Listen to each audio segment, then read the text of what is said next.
right, hello everyone. I'm Eric Keller. This is my first solo live stream.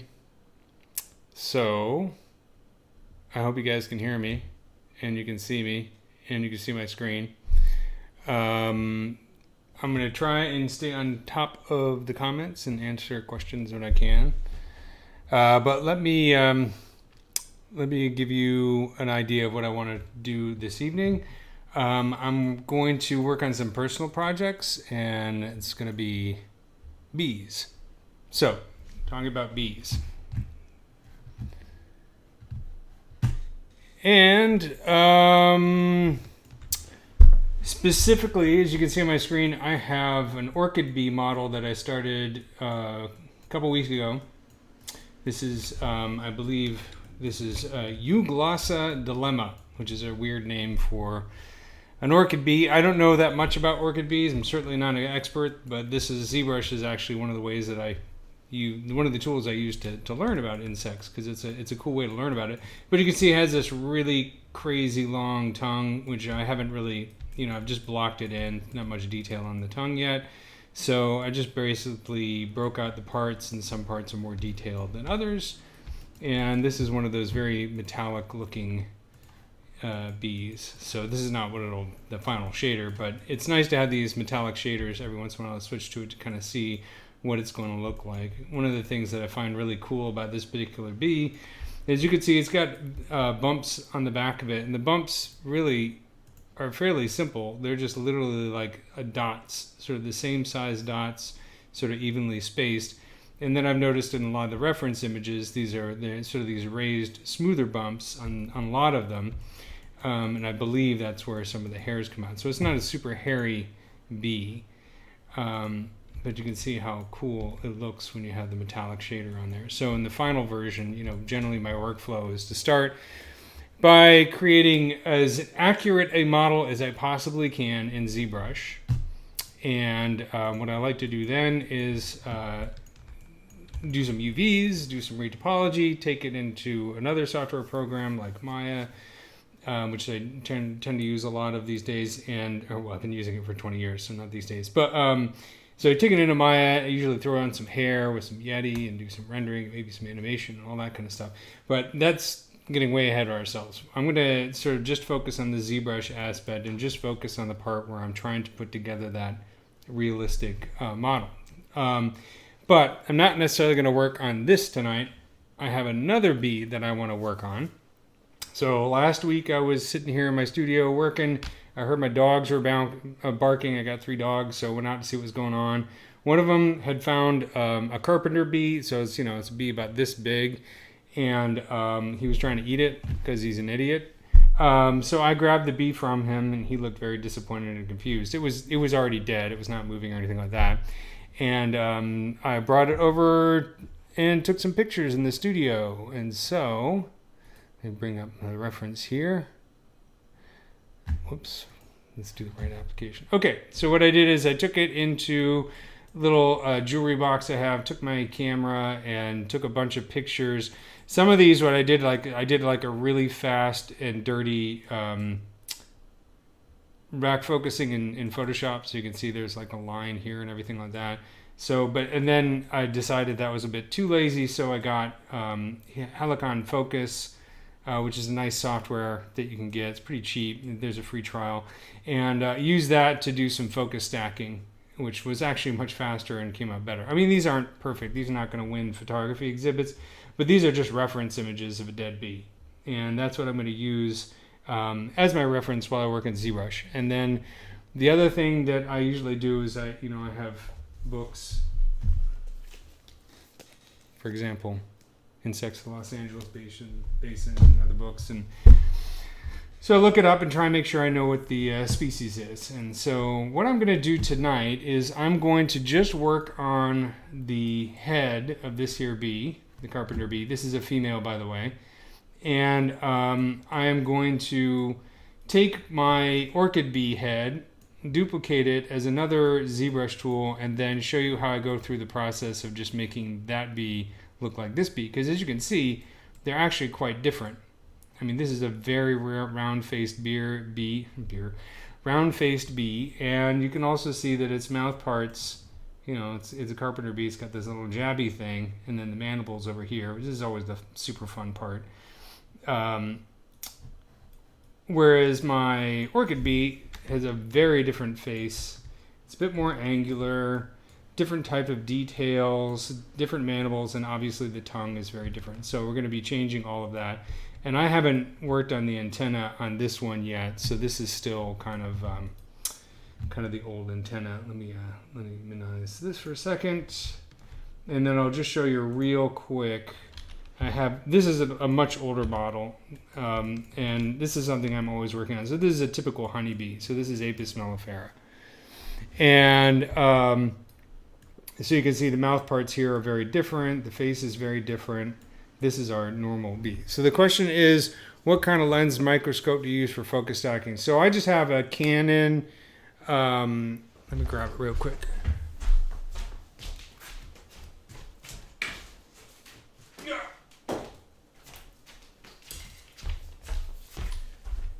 It's not super fancy. It's a Canon EOS 7D with a 100mm macro lens on it. I've taken this lens is kind of beat up, so I'll probably need to get it cleaned. I haven't spent a whole lot of time on photography equipment in the past couple years because of the stupid pandemic.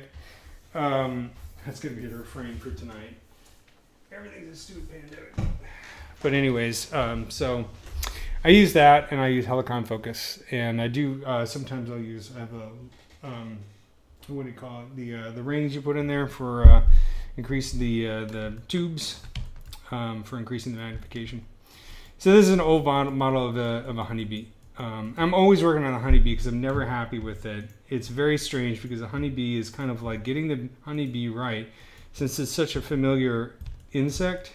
First of all, it's fuzzy, so when you're modeling in ZBrush, you have to imagine what it's like without the fuzz.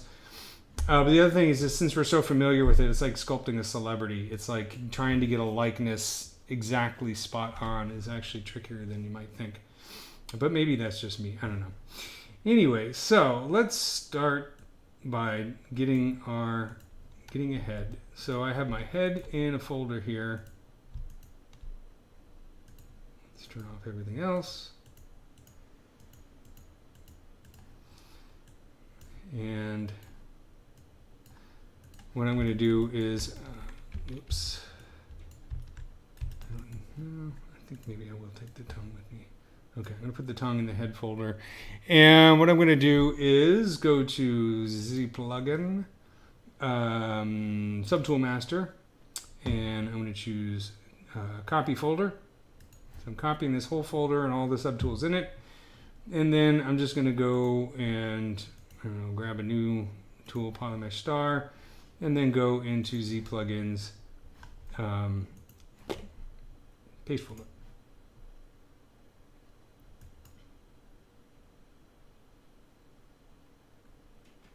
And did it paste the whole thing? No, it didn't. Okay, cool. So now I have just the head. And so I'm going to save this. This is my starting part. So I know this is weird, but I wanted to show you guys my file structure. Because it's a little bit weird, but it's also kind of fun and super nerdy. So taxonomy is a difficult thing to learn. I'm not an expert. I didn't go to school for entomology. I just picked this up because I think this stuff is cool. So I still have a lot to learn, and there's a lot of stuff I don't know, obviously.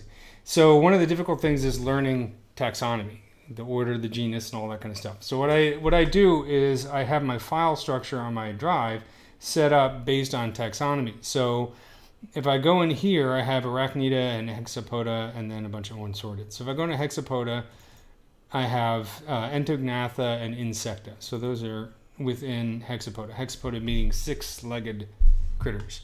And then within Insecta, I have all the orders. Now, in this one, I just have these four orders. It's Coleoptera, Dictyoptera, Hymenoptera, and Odonata.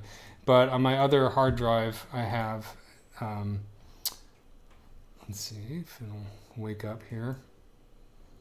I actually have, I made a folder for all the orders. And then within these, I just break them down by genus. So every time I have to get the insect, I'd have to drill down through all of these folders, which I know is nuts and not efficient. But that process of drilling down reminds me of the taxonomy of these things. So it's that kind of repetition. It's kind of nerdy, but it's also fun. But bees are found in Hymenoptera, along with ants and wasps. So I'm going to set this up. I already set up a folder here. So I'm going to create a new folder, and I'm going to call it, I'm going to mispronounce all of these things. So for the entomologists who are watching, you can just do a shot every time I mispronounce something. So Xylocopa varipuncta, and then I call it ZBrush. That way I can always remember what this is and where to find it. And then I'm going to call this X.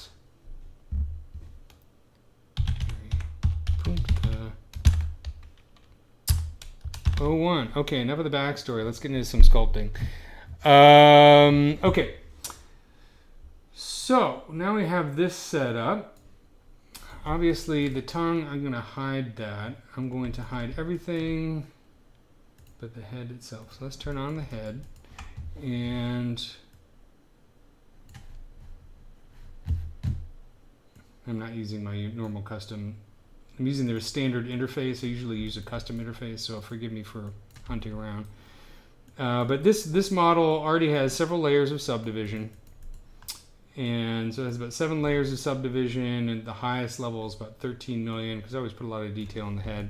I don't need this. I'm going to do a lot of rearranging. I also use ZRemesher a lot in ZBrush because it's gotten good enough that I don't have to I used to have to hand retopologize everything. Every part of the insect, but I don't do that as much anymore because ZRemesher has gotten really good. So I'm going to delete my higher levels of subdivision. And then just for reference, let's turn on some other pieces here. And then the eyes, because it's always good to kind of see the eyes. So I have everything right now in different subtools. So let's take a look at our reference again. This guy, I mean, I'm sorry, this gal, it's female. The males of this species are bright orange. They look really different. But I feel bad because she's dead. I don't know how she died. Hopefully natural causes.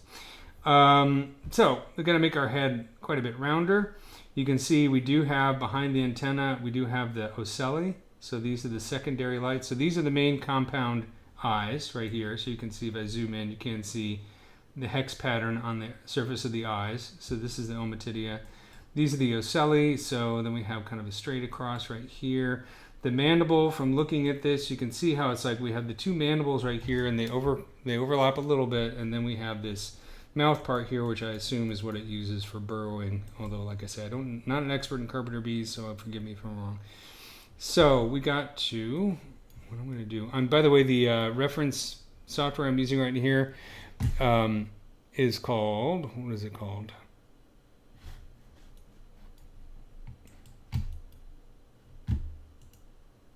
PureRef. Great piece of software to have handy because it's always on top when you're sculpting. So I can move this off to the side here and then zoom in on the head. And sometimes I'll take the image also into ZBrush. Okay, so what I'm going to do is I'm going to start reshaping this. So let's set this all at the lowest subdivision level. And this, of course, gives me an opportunity to talk about one of my favorite new features. Do we have all the parts here? Let's make sure. Okay, so I have these all as different subtools at the moment, but I want to kind of transform them together and reshape them. So what I can do now is, since I have this in a folder, I'm going to move out some of the stuff that I've hidden, the antenna and the tongue, and keep everything else in the folder. And then I'm going to go over here and do transpose set. Right? So I have transpose set on, meaning that if I use the gizmo, it's going to affect all the subtools at once. So the next thing I'm going to do is I'm going to press O for the focal shift, bring the focal shift way up, because what this allows me to do is have a fall off to the gizmo. So now it's like a soft select in other 3D programs. So I'm going to turn on symmetry. And then just start using this to kind of course this might backfire on me. The other thing I'll do is, like, if I move this away just a little bit, let's put this in the center. Turn it in the center, turn off symmetry.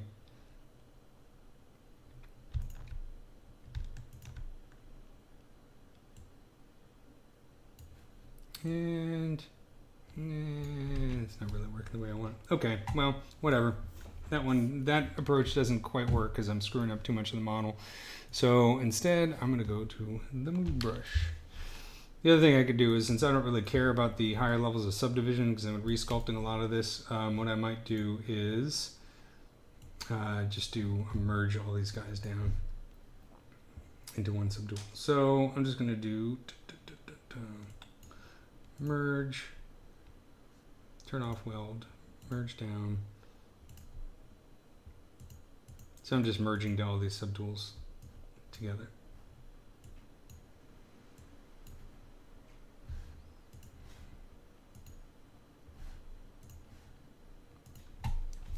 All right. So let's get to sculpting.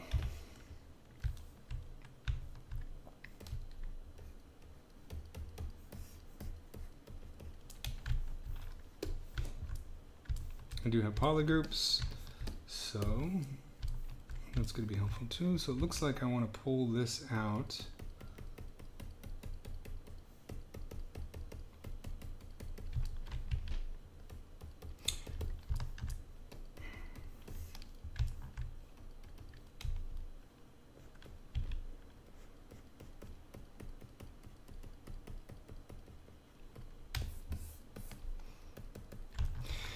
Hard to tell if, this is tilted forward, so we're seeing the back of the head a little bit more. So let's take a few more looks at some other views. Some of these are pictures I grabbed off the internet, so these are not mine.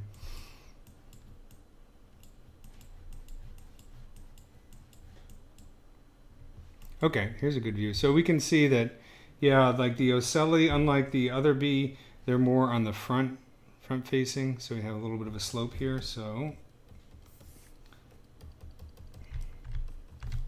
and then we have a little bit more meat behind the eyes than we do on this one. So another thing we can do is go into the brush palette, and another one of my favorite features is under auto masking. Since I have this separated in polygroups, I'm going to set auto masking to, let's try like 70.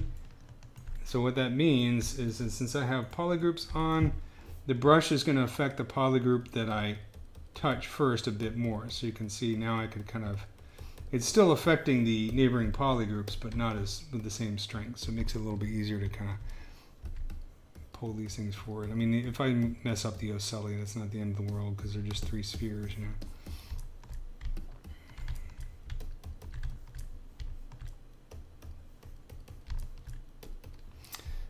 Mouth part's here. I might just get rid of that one part because you can see it's really different. Very, very. So it's like we have it like straight across right here. So what I might do, and the mandibles are totally different. So maybe those pieces aren't as important. So what I might do is I'm going to Control-Shift-Click on this once, twice, again, and let's split those off. So split those back into another subtool.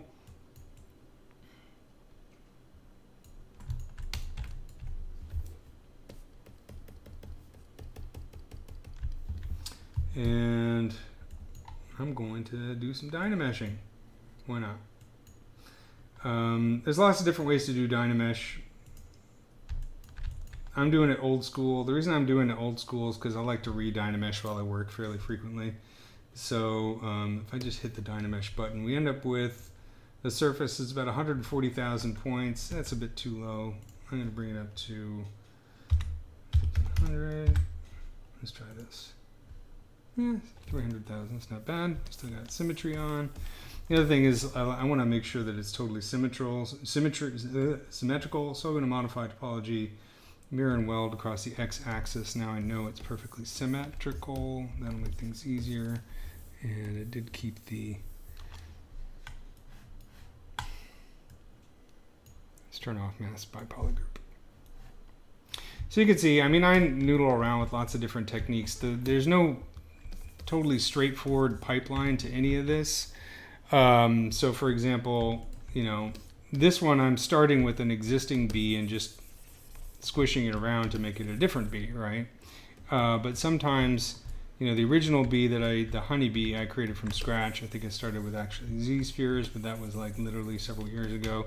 And I'll still do that. So sometimes I'll just take advantage of something that I might have in my library, or if, you know, you can always, if you just get into like sculpting insects, another thing that a great resource is like if you go to, well, there's obviously Turbo Squid, but Sketchfab. You go to the Sketchfab sites, a lot of people have been scanning bugs and putting the scans up online, and a bunch of them are free actually. So that's kind of not a bad way to grab some bug models as a starting place if you've never done it before, or you just, you know, because the hard part is really getting the proportions and all the different pieces together, and also finding good reference. Reference is the hardest thing, because most people, when they put pictures online of bugs, are showing off a pretty picture of a bug. You don't necessarily find, you know, good reference of the back of the head, because not a lot of people take pictures, I mean, of that kind of stuff. Sometimes you'll find a paper or something like that where they have that, but really a lot of times the best thing to do is find the bug, chop it up, and take pictures of it. It's gory, but it's helpful.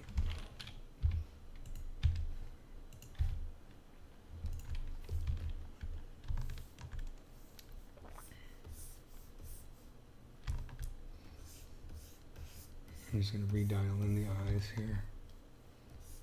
And just sketch a line right across here.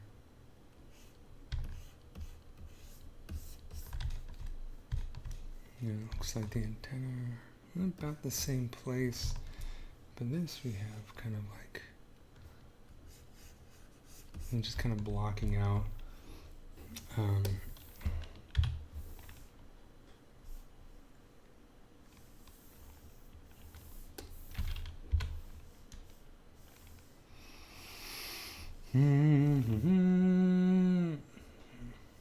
I'm talking in my head. I know that's not helpful for you guys, but definitely the conversation inside my head is quite scintillating. U for Z intensity. So I'm using a modified version of the clay tubes brush here, and I set the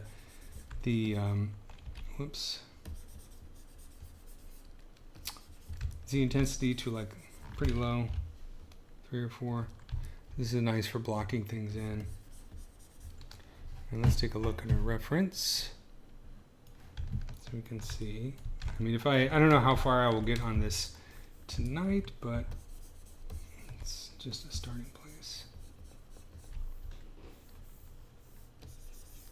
What I'm going to do is I'm going to switch to my custom UI because this is tripping me up a bit too much.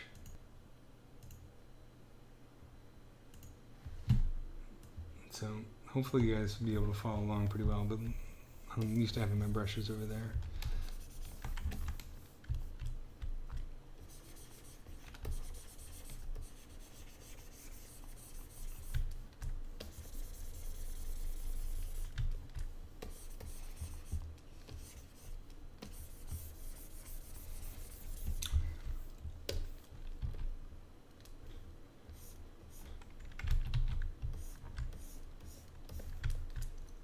And one of the, also, that's how you spill a beer. I keep forgetting I have a space mouse. This thing is awesome. And sometimes I get sculpting and I kind of forget that I have it, so it makes things a lot easier.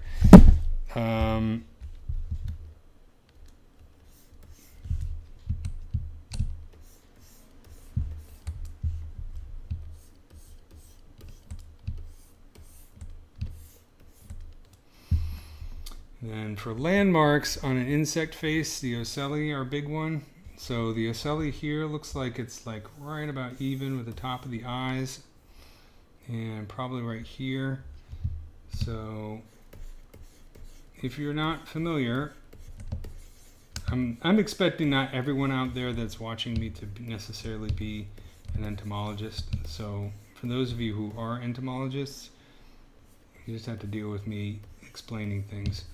So the ocelli are these, you know, most insects, but not all, have compound eyes, which are the big eyes that you see on the side, right?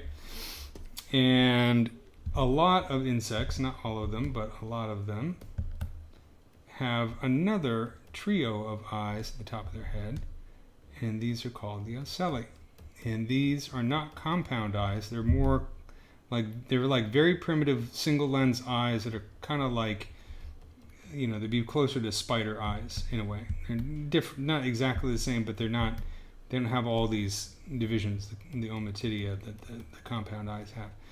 And so they're really interesting.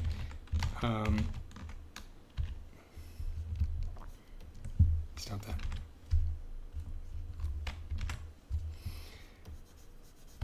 Because what the idea is that they're light sensors, but they also kind of, perhaps it's thought that they help flying insects kind of see the horizon like an altimeter, and they also allow the insect to see polarized light and other information that they wouldn't necessarily get through the compound eyes. So I'm just blocking these in here, but they're a great landmark to use when you're trying to work out the proportions of the stuff that's on the face. And they're also cool. This one is particularly cool. I mean, there's just this area around it right here that, I mean, that looks really cool. I mean, that looks like jewelry right there. It's very cool. So I'm going to fill this in real quick. And then see if I can get that shape a little bit more.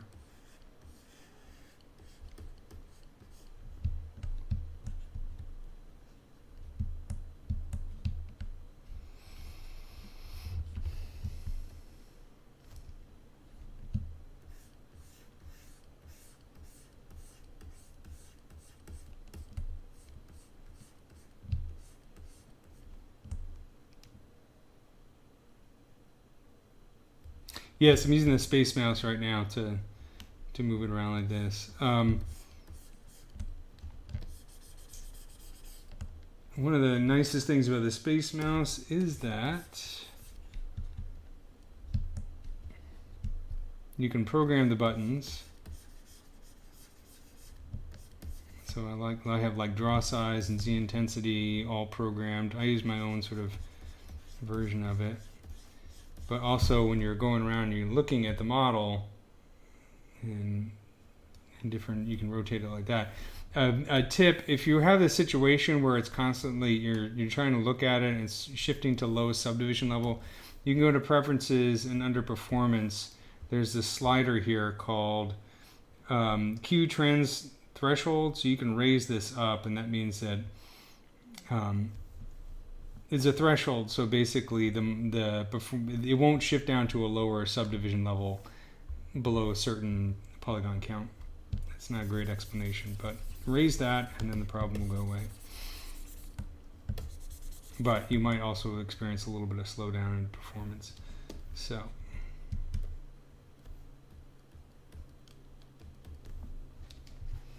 let's take a look at the side view here. It's easy to get sucked into doing details and lose sight of the shape. So this one, I had to sever the poor girl's head.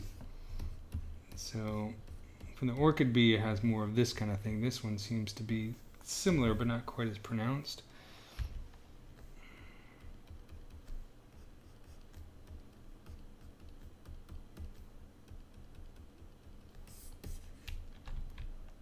It's starting to look more like it, a little bit rounder. So I spent a lot of time just working out proportions and the landmarks of where everything is. I think we can get rid of this now.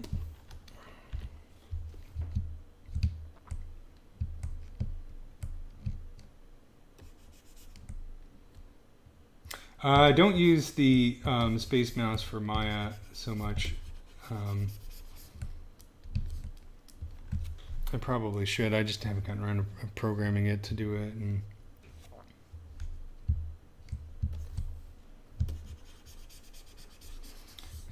I tend to, and I don't use the Cintiq very often for Maya. I tend to use just the mouse. Because a lot of what I'm doing in Maya either is like, editing verts or that kind of thing. Or, whoops.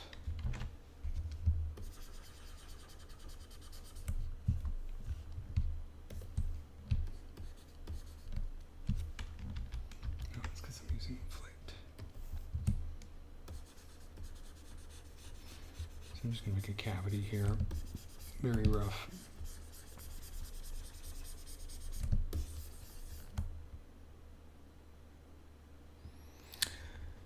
I did not chop up a lizard. No, that model was made entirely from reference imagery found online.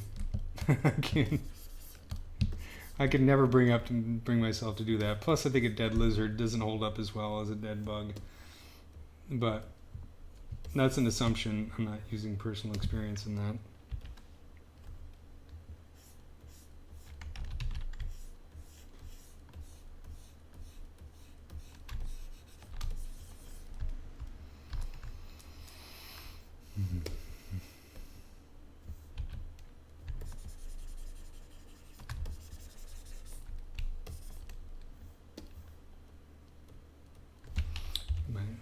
Bring my Z intensity down for the mover brush.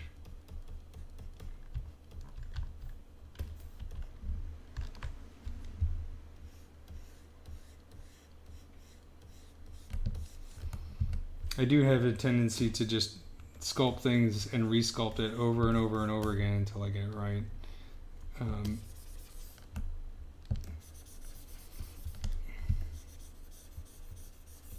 The thing about doing insects or whatever you're doing, I mean, one of the things that I always stress, because people ask me why I do bugs or whatever, and I have, I have a lot of reasons for picking bugs, but the main thing is that for people who are starting out and doing CG, you have to figure out something. It's really more about focus rather than the thing that I'm focusing on. So I actually have a huge fondness for lizards and also birds and all this kind of stuff, but I picked insects primarily to focus on and just to try and make myself as much of an expert as I possibly can for somebody who's had no formal training in it. And having that focus really helps your artistic endeavors quite a bit because it's focus, right? I think I know this happened to me when I started out because I love making stuff in the computer. That's my thing. I like making stuff in the computer, and that's why I got into it. It wasn't so much that I wanted to make movies or any of that kind of stuff or be in the film industry. I mean, all that stuff is fine, but really for me, it's the process of making things that I like the most. So when I started out, I did, I think, what a lot of people do, which is I spent several years doing the same kind of stuff that most CG artists do. So, characters and spaceships and robots and that kind of stuff. And it's cool, but it's fun. There's no doubt that it's fun, especially if you do like sexy ladies and that kind of stuff. We all been to art stations, so we know that's very popular. The problem is that if you end up focusing on the same stuff that everybody else is doing, if it's really your passion, then more power to you. But you just have to be aware that if you're doing the same stuff that everybody else is doing, you're going to have a lot of competition. And you're going to be playing catch up for a really long time. Especially if you're just doing it because you feel like it's what you're supposed to be doing, right? If everybody's doing Spider-Man, you should be doing a Spider-Man, right? It's not necessarily the case. For me, things started to work a lot better when I said, okay, I always like doing science stuff. I did a lot of science stuff professionally.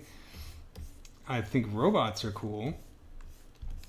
Well, insects are nature's robots. So upon realizing that, it's like, oh, okay, well, and then I can combine my love of doing scientifically based stuff. I like trying to be accurate. and the fact that they're kind of like robots. And also there's, when you rig them for animation, I think I made my ocelli way too big. Maybe not. When you rig them for animation, you don't have to do nearly as much skinning of weights. Like a human character, to really get one rigged well, anybody can tell you, like a really heavy duty animatable rig, that's a lot of work. You can, obviously these days, you can get them online much more easily than back in my day, as they say. But at the same time, it's just like, okay, I decided to actually take a look at what my strengths are, what are the things that I like doing, and see if I could find a subject that brought those things together. And that is how I landed on insects, so it might be different for you. The main thing is to spend some time actually thinking about what you want to spend your time on, your artistic time. I'm talking about personal work mainly, because, you know, paying the rent is a different issue altogether. You don't always have the luxury to choose the stuff that you're doing when you're just trying to make a living. And I can attest to that because I've done sports packages, and sports packages are definitely not my thing.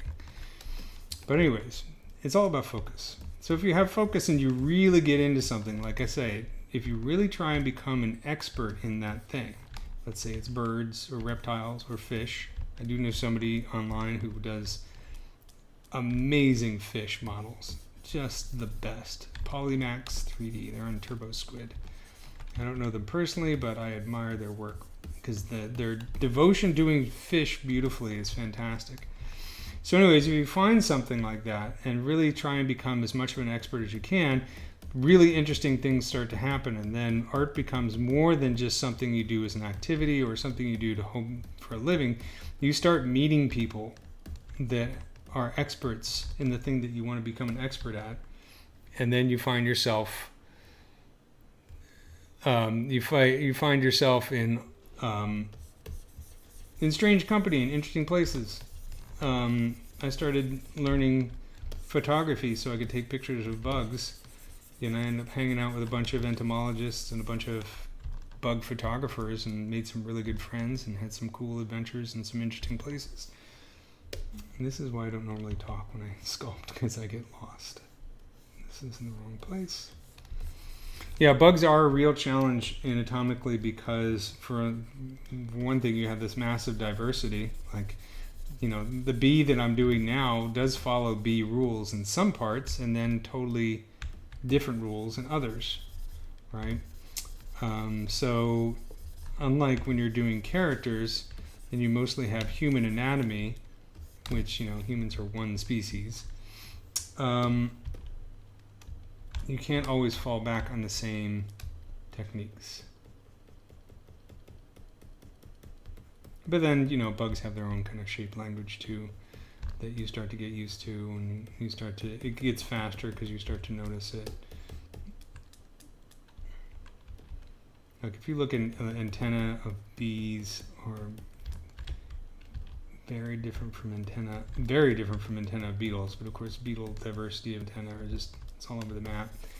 They're more similar to ant antenna, but it depends on the ant, and of course also wasps.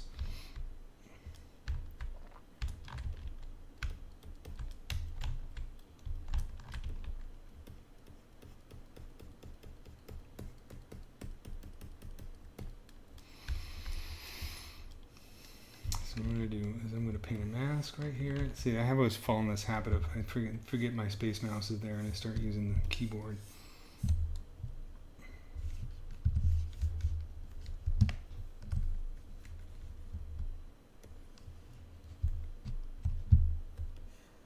Whoops.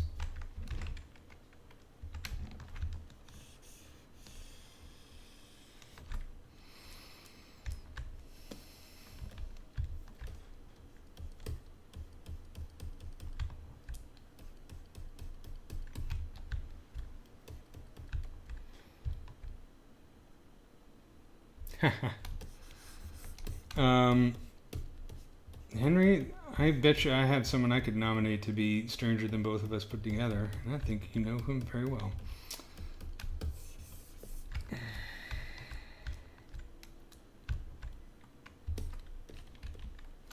His name is Tomas, and he's weird.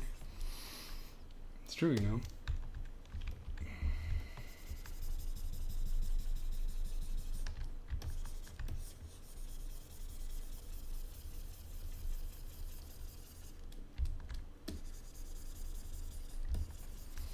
All right. Trying to fuss too much over one thing. Okay. So it looks like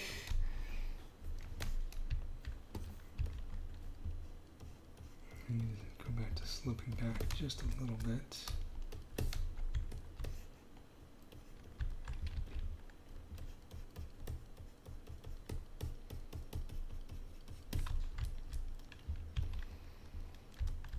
It's actually almost kind of flush in a way if you look at it. So now I think what I can do is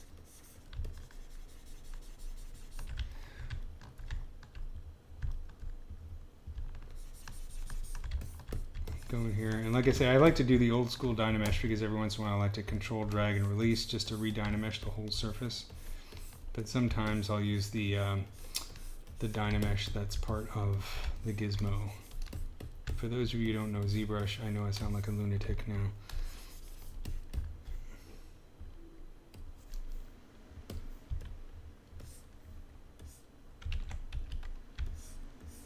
So generally, you know, as I'm blocking this out and figuring out where everything is, I'm sculpting in the eyes like this, but eventually I will separate the eyes into separate surfaces so that I can divide them up and add the hex pattern. Now this particular bee has very high resolution eyes. I mean, that super high res. So, you know, if I'm doing this in ZBrush, and let's play with that a little bit, just to take a break from watching me noodle with this thing. And of course, we want to save.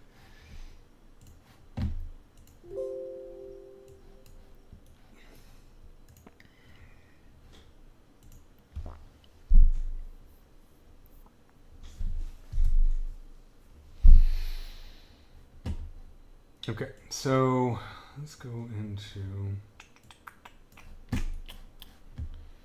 something.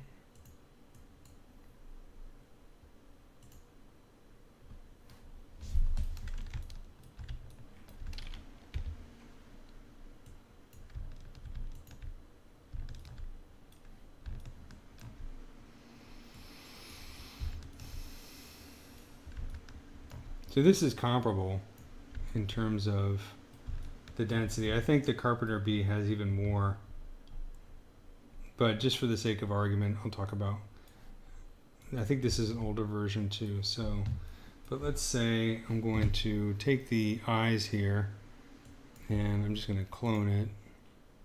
Okay. Let's move this out of the way. So what I have here is my eye surface. It's got 8 levels of subdivision, highest is 7 million. So I'm going to go to the lowest subdivision level for a moment and just delete higher res. So let's pretend I have this surface right now and I want to add some of that hex pattern on it. So there's lots of different ways you can do that. The way that I found over the years is to actually use the surface noise plugin and also to use UVs because I want these to be placed very specifically. If I try and use the brush or 3D projection, it doesn't quite work. So what I'll do is I'm gonna go in here and hold Control and Shift and get my select lasso, the Ted Lasso brush. And you can see, I think I did this with ZRemesh a while back, but you can see the topology. I do have kind of a ring out here. So what I might do is Control Shift click on that edge to hide it. And it's kind of a spiral. That's okay. I'm going to create some polygroups here so that I have the inside separate from the outside. So what I'm going to do is I'm just going to do auto groups.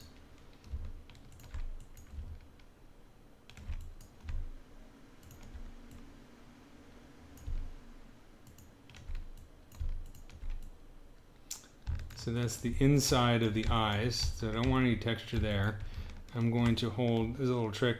I use Control Shift X just to expand the visible range a little bit. So I'm just kind of narrowing this down to like just the inside part.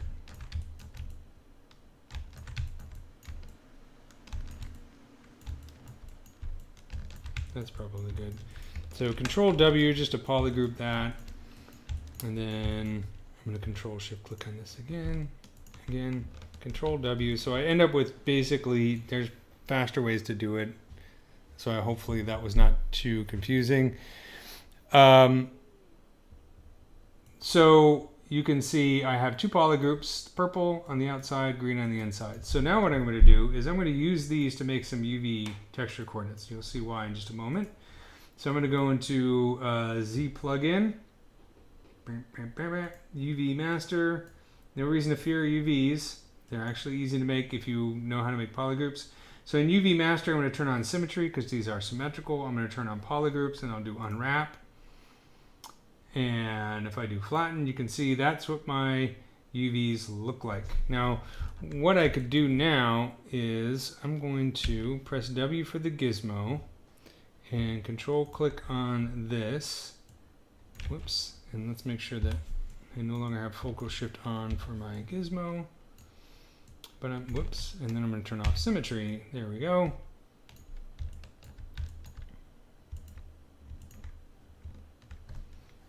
Let's do this.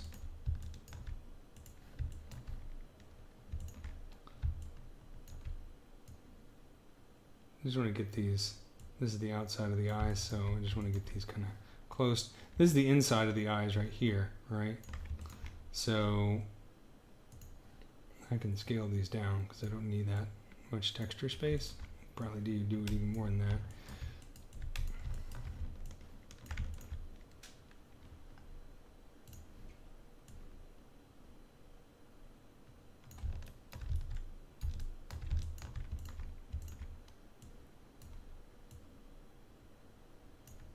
I'm spending a lot more time on this than I normally do. Okay, let's call that good enough for jazz. So we have now UVs.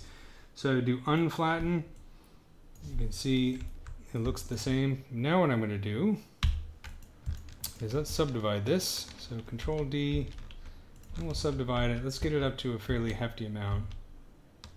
7 million. See how that works. And now what I'm going to do is I'm going to Control Shift click on this. Mask that so the insides are masked, and I'm going to go into surface, noise, edit. So actually I have this set up already, but the pattern that I'm using, if I go to the noise plug and choose edit, I'm going to choose hex tile, right? So that's hex. And let's just see, I'm going to leave the scale as it is. And let's do plugin scale. Okay, so you can see sometimes you just have to mess with this a little bit. I'm going to increase the strength so it's a bit more obvious. So bring the plugin scale. You see how this UV button turned on? That means that it's basically using the UV texture coordinates as opposed to 3D projection.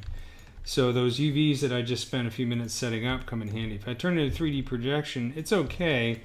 Well, it's not actually because it stretches. You see how it's stretched over there on the top? So this is a point where UVs come in handy even if you're not planning on texturing it in ZBrush. So I'm going to bring the plugin scale down to the point, something like that. It's going to be a little bit tough.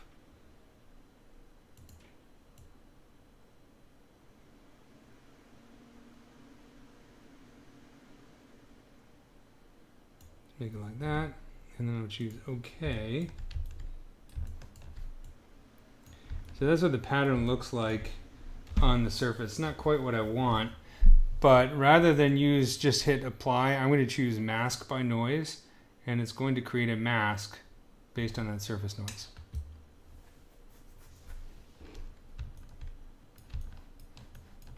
So that's what the mask looks like. It's not great. So let's undo that. And actually I'm going to clear the mask, and then I'm going to divide this another time. So we're going to get up to, it's going to be pretty hefty. This is how you crash ZBrush. And then let's Control Shift click on this. Mask it.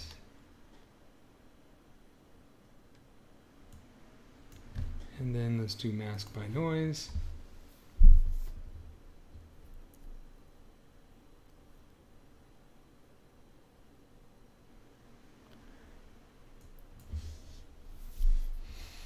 ZBrush,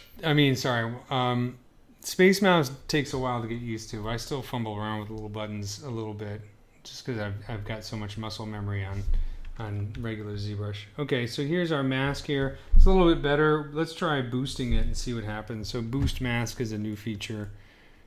We can go into masking, boost mask, boost mask. Boost mask. Let's try grow mask.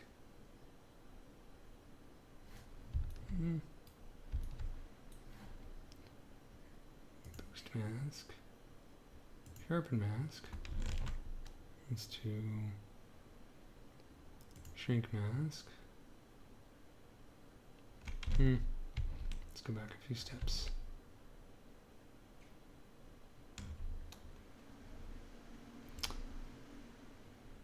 Well, you can also try dilute masks. If I do grow mask, and then dilute mask. Oh, that's not bad. Okay.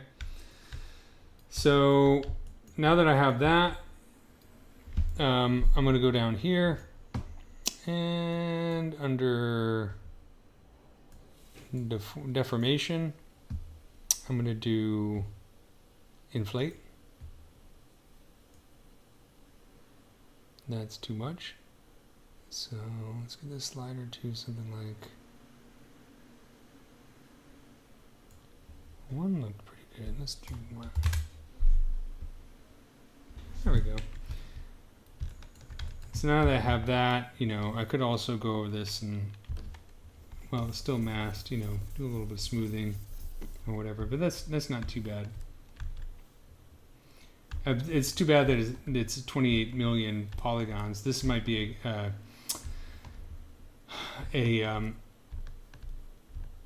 excuse to get into HD sculpting. I don't do HD sculpting too much, but I might actually have to get into learning it if I want to make this even more perfect. But for most of it, it's pretty good. I mean, that looks pretty good. But that's a way you can do eyes. So what I'm using, just to do a quick recap, so I'm taking my eye model, I'm creating UV texture coordinates using polygroups. So polygroups to create UVs. Why do I want to create UVs? I want to create UVs so that when I project the noise using the noise plugin, it projects the way I want it to, as opposed to 3D projection. So once I have the UVs, I subdivide the model. I go into Noise Maker. I use that hex noise plug. So if I go under Surface, Noise, Edit, Noise plug is this one right here. I mess with the size. It's also, I already had this set up because it's sort of remembering. When the interesting thing about the noise plugin is your tool will remember these settings. Even if you save the tool and open it up years later, it will remember those noise plugin settings, which is really cool. But once I do that, then I create a mask from the noise and do a little bit of inflate, do a little bit of cleanup, and it usually works pretty well. Yeah, it's a lot of steps for doing eyes, but I'm also super particular about trying to get them right. I'm actually working on an animation right now that explains insect vision, so I'll do a quick plug. So we go to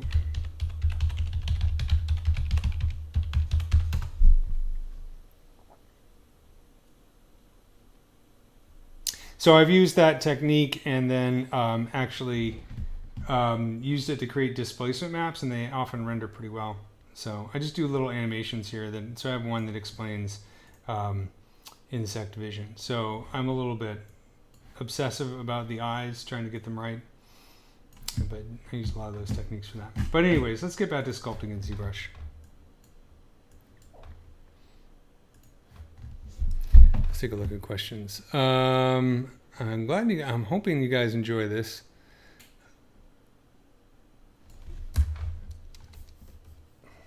Okay, let's go back to this.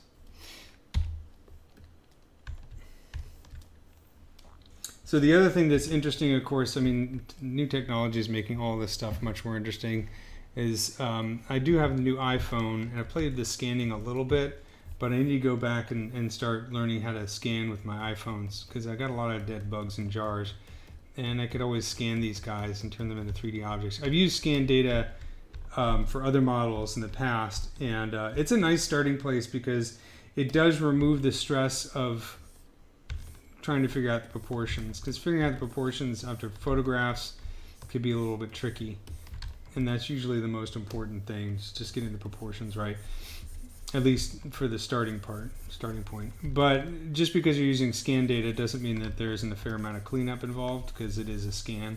So if you get a scan from like Sketchfab, and I highly recommend checking out Sketchfab, there's lots of really cool scanned bugs on there, and some of them are free. So you could always download some of them, use them in ZBrush as a starting place. It's also a good way to learn about the things that are just hard to see in photographs. So let's do this. So this head will look really rough for a while. I'm not going to get into doing the details just yet, because I'm still trying to work this out. Let's see where the antenna are. So the antenna on this one, they seem to come out fairly close, because they cover. So this is a nice guide. We can kind of use these ocelli right here as a way to position that. So they should be right underneath. It's kind of like the Loomis for bugs.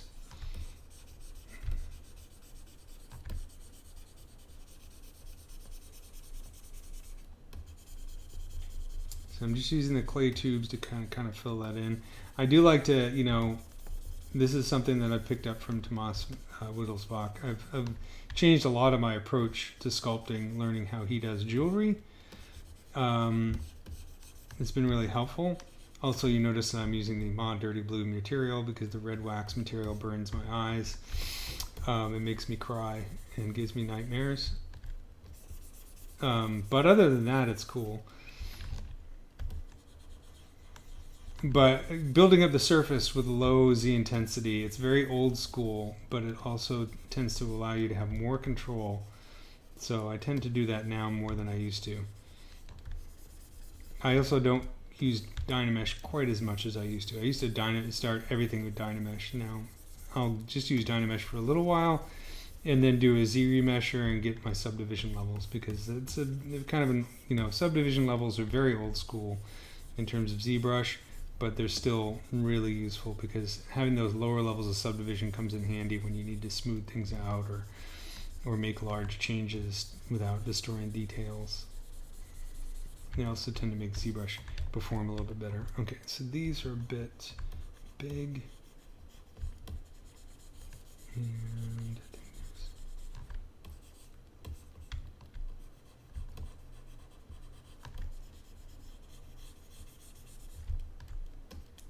this is the stuff I love. I mean, that's just straight up architecture right there, you know. It's just really awesome. And there's always these cool things. I mean, this shape language of insects is amazing. For those of you who are like creature concept designers, man, just, you know, pick a beetle. There are 400,000 species to choose from. Get the beetle, cut it up, and look at those parts. And really try and sculpt as accurately as you possibly can, because that's, you know, if you just kind of wing it and do, you know, something that kind of looks like a buggy kind of thing, you're not really learning anything, you know. But if you really try and say, I'm going to do it right, as if this was a human anatomy and everybody's going to make fun of me if I make it wrong, if you take that approach, you'll start to discover so many cool shapes within insects that nature has already worked out, that shape language is really inspiring. So if you go then to make your creatures or robots or whatever, spaceships or whatever, you already have this built-in subconscious space shape language draw upon, and you'll start to discover some really interesting shapes that you might not think of otherwise. We have a tendency in the CG community to be very, very hard on people who get human anatomy wrong, which rightfully so. I mean, we've had thousands of years of history of studying the human form, so really there's no excuse other than laziness for not getting it right. But we don't apply that same kind of rigor to most other animals. Sure, horses and dogs and cats and animals that we find immediately useful, but the smaller things that occupy most of the earth, we always everybody gives people a pass as long as it's creepy and freaky. But I'm here to say that no more. I'm on a crusade to improve insect modeling. And I'm not the only one who does it. There's some people who are definitely better than I am. But there's lots of insects to choose from, so there's no reason not to do it.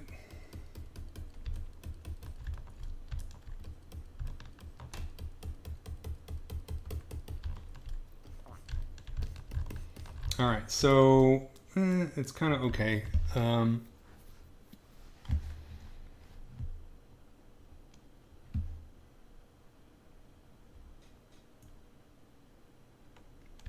Okay, so let's bring in the mandibles here, because I think that will help us sort of sort out the face a little bit better.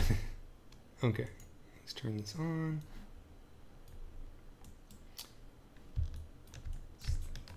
The mandibles for the bee I was using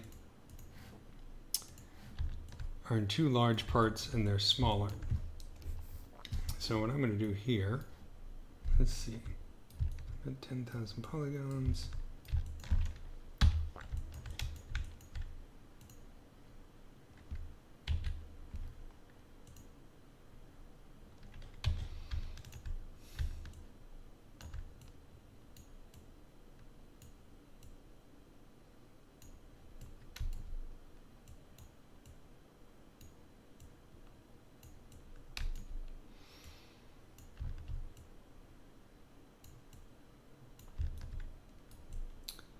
So what I'm going to do is these are kind of overlap, so they're not perfectly symmetrical, and you can see these guys aren't symmetrical.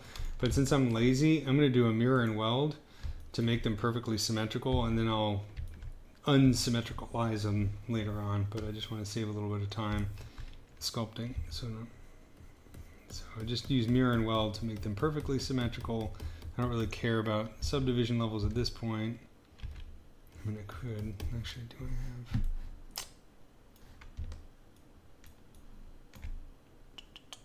no levels of subdivision. So what I'm going to do is do a quick Z remesh just to get some lower levels of subdivision in here.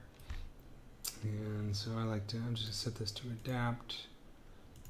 Set the target to like 2000. And then I'm just going to go down by half. Just get them really nice and low.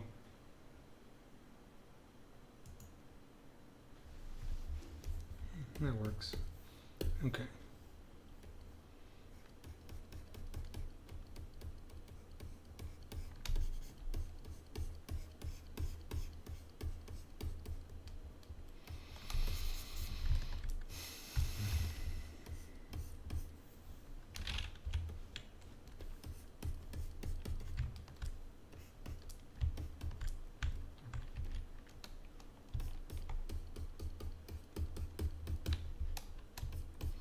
I think because sometimes I don't as much anymore because I tend to use my camera more than the microscope these days. But sometimes I actually have a microscope that I'll use because it's it's stereoscopic, so you actually see the 3D quality of it, which can be really helpful. It's just hard to like look into a microscope and then sculpt, and then look into a microscope and then sculpt. It's easier when you just have a picture right there. But one time, I swear to God, I did actually drop an ant's antenna on the carpet on the ground, and I can't believe it. I actually found it, which I think is almost one of the most impossible things I've ever done, because my studio is not exactly a very neat place. So, or maybe I just found something and I convinced myself it was the ant antenna. It's always a possibility. Okay.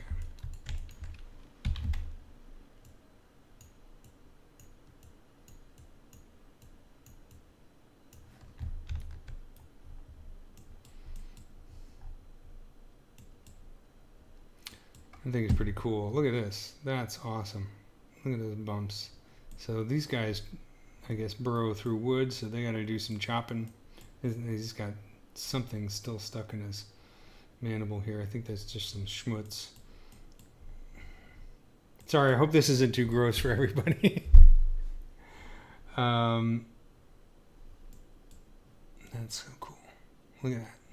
And the sharp parts and the spiky bits, and then the little bumps and these little crannies, and it's the most awesome thing in the world.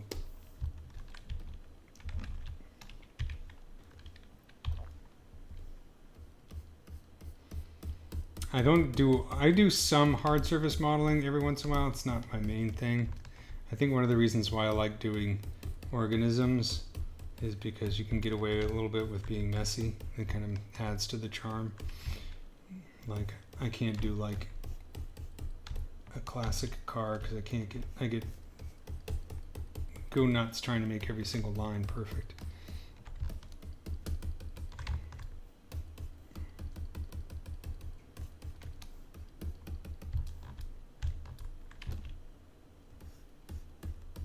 Okay, so clearly we've got some space right here that we got to sculpt in there. So let's bring this in. Just goes to show you, man, every bee is different.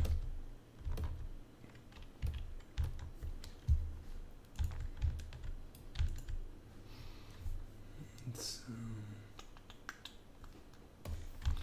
put this in, and then turn on transparency, and I'm going to sculpt.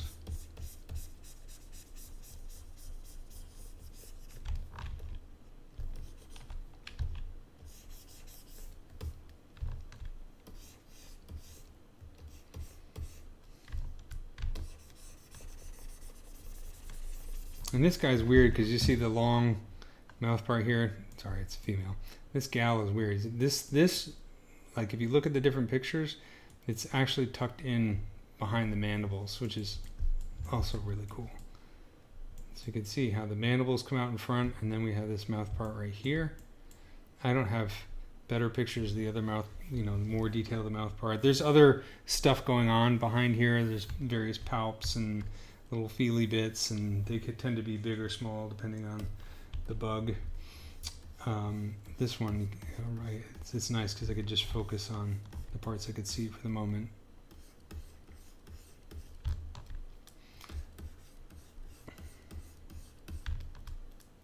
So we have this coming out like this.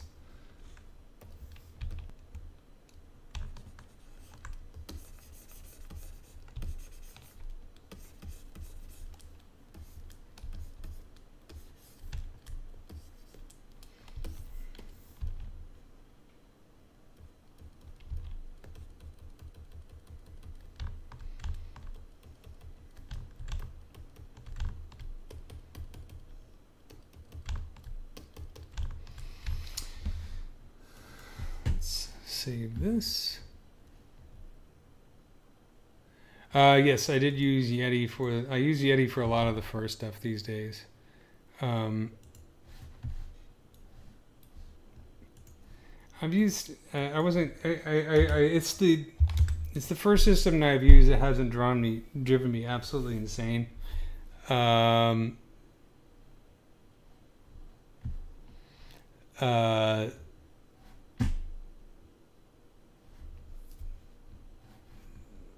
Sorry, I'm looking at the comments, so I guess I missed a thread here. But I used XGen, and I didn't like it.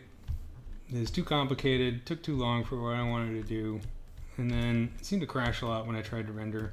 I don't like rendering with Arnold. I mean, Arnold's okay. Arnold's a very nice rendering software, but I really like Redshift. So Redshift and Yeti seems to be a nice combination for the stuff I do. But I'm always trying new software. I always like to experiment with stuff.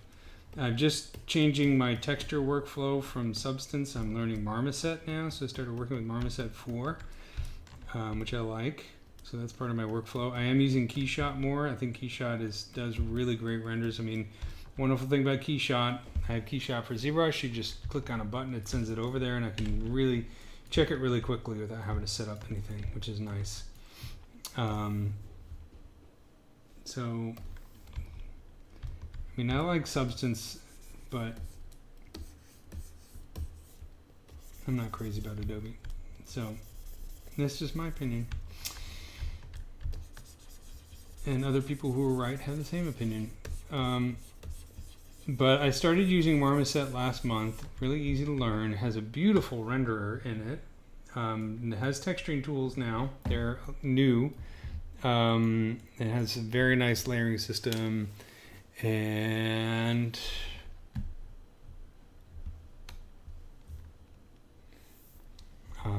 also Marmoset's pretty inexpensive. It is a very nice renderer though.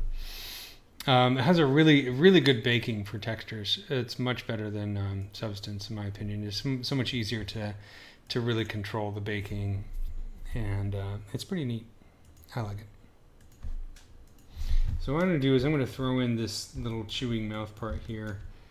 Let's move this off to the side here. So we have our star. Press W for the gizmo, and I'm just going to choose a polycube is fine. We'll do a polycube.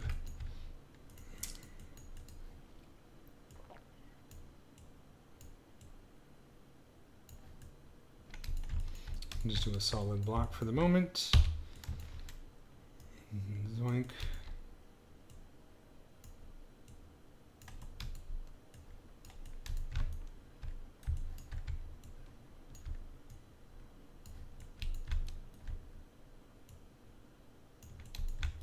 I do love transpose though. Transpose is a really wonderful thing. Gizmo. Transpose is horrible. No, transpose is fine. I like transpose, but it takes a while to learn and practice. Whereas Gizmo, which is this thing, as opposed to this is transpose.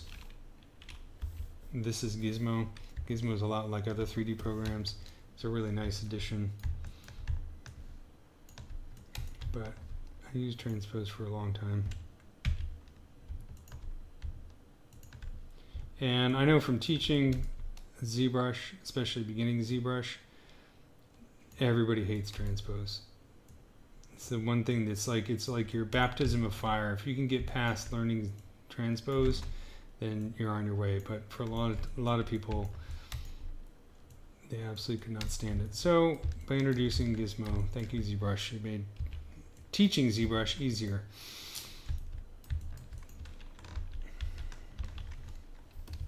I'm going to undo that. And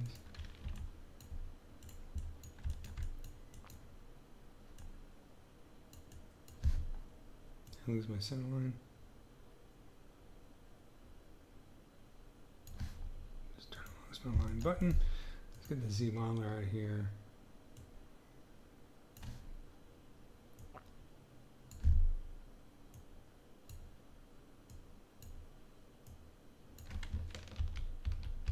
That'll work.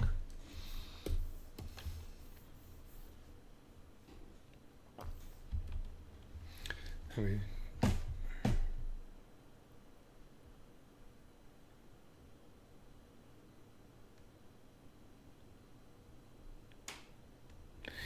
Yeah, transpose does have some stellar features. They both definitely have their place, and if I'm doing like a posing of a character or something like that, I really like transpose a lot.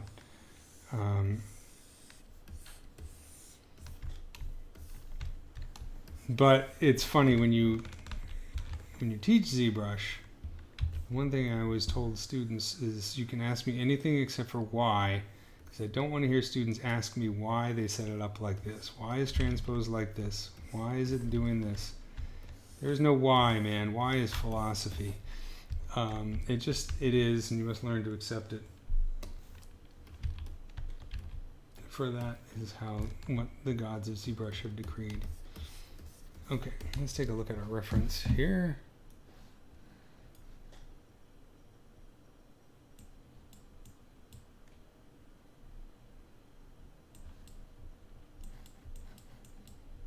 It's kind of cute. Look at this thing. It's a little dagger.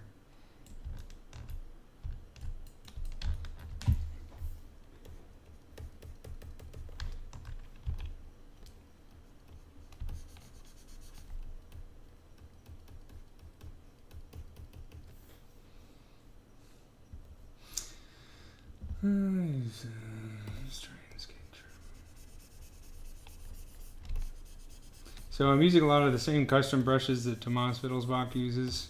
He turned me on to a lot of these things, and some of them I just absolutely love. I can't live without them.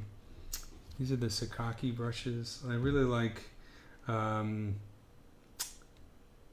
TWSK cloth. That's one of Tomas's brushes. He does the live stream on Monday, so you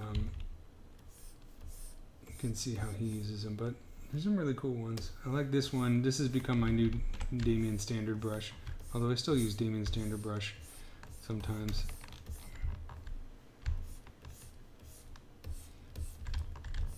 I like it, but you know, the Damien Standard brush is the IPA of ZBrush brushes. When it first came out, everybody loved it. That was the greatest brush in the world, and then all of a sudden it got a weird backlash, just like the people who hate IPAs. Personally, I love an IPA. Oh, speaking of which, I'm drinking one now.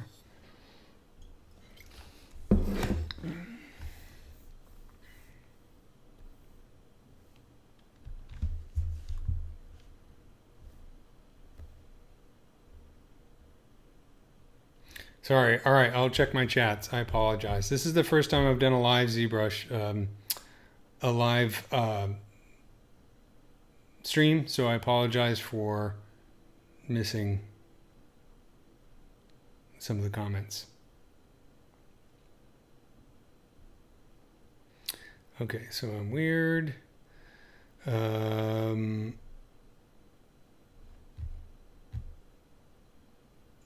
it's a troll. Okay. Well, hello, trolls.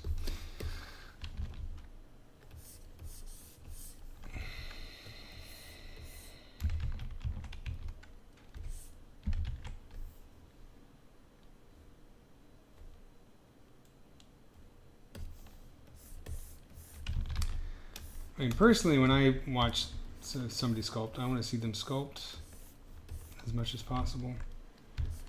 So that's where my bias is.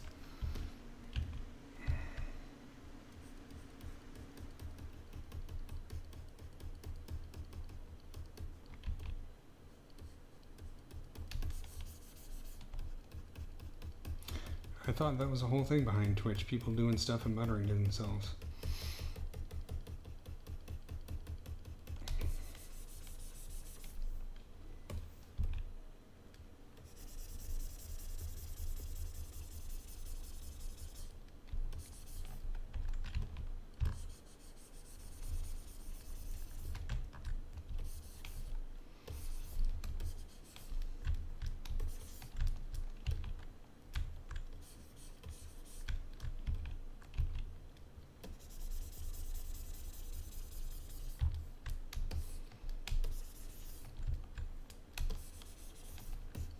Okay, let's take a look. Step back a little bit. I mean, from this view, it's a really wild shape. I might have to go back. Well, yeah, okay, now we can take a... This is why you got to cut up the bugs and take pictures of them, because finding a picture of the back of the head, the back of the mandible, that is really hard to find online. I'll try and not have the gore in there because it's kind of gross. But now I can go in here and shape this a bit more.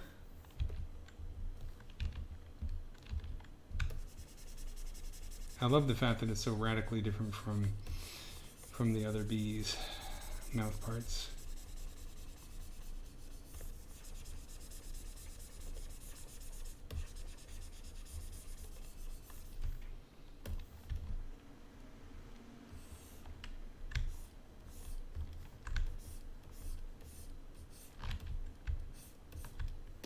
And it almost looks like, I mean, it's hard to say from the light, but it almost looks like it curls around a little bit.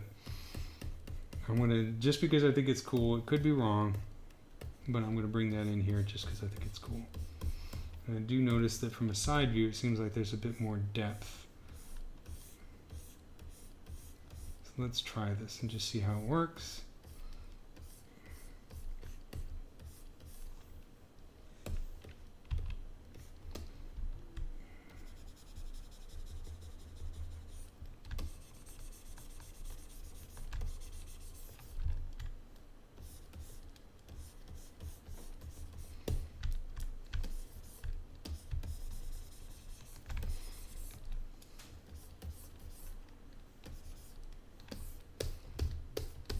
Never hurts to position the model the same way they have it in your reference.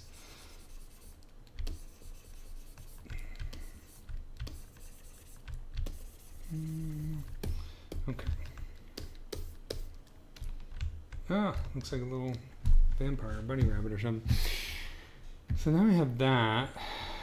Let's take a look.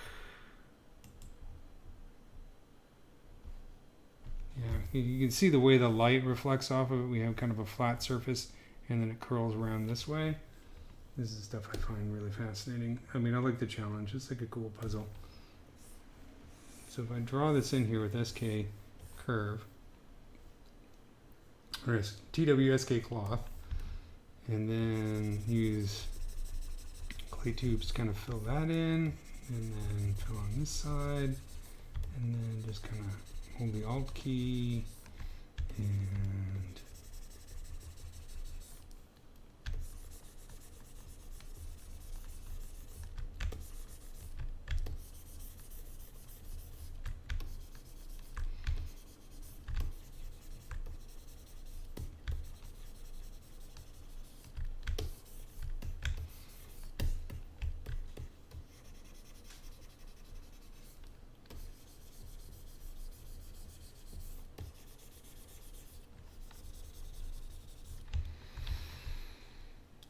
the intensity of my brush right now, I have the TWASK cloth brush set at a Z intensity of 3. Let me move this over here so you can see.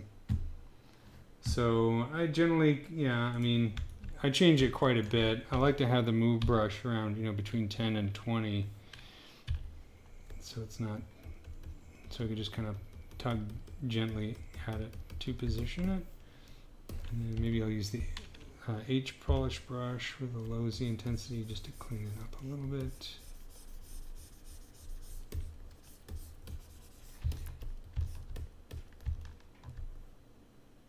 Is macro expensive to get into? No. In fact, I started with the Rebel, same camera, and it served me very well for a while, and I'm fairly cheap, so I only upgrade when I actually have to, because photography is one of those things where you can start going crazy buying gear, and you end up spending a lot of money and not getting any better.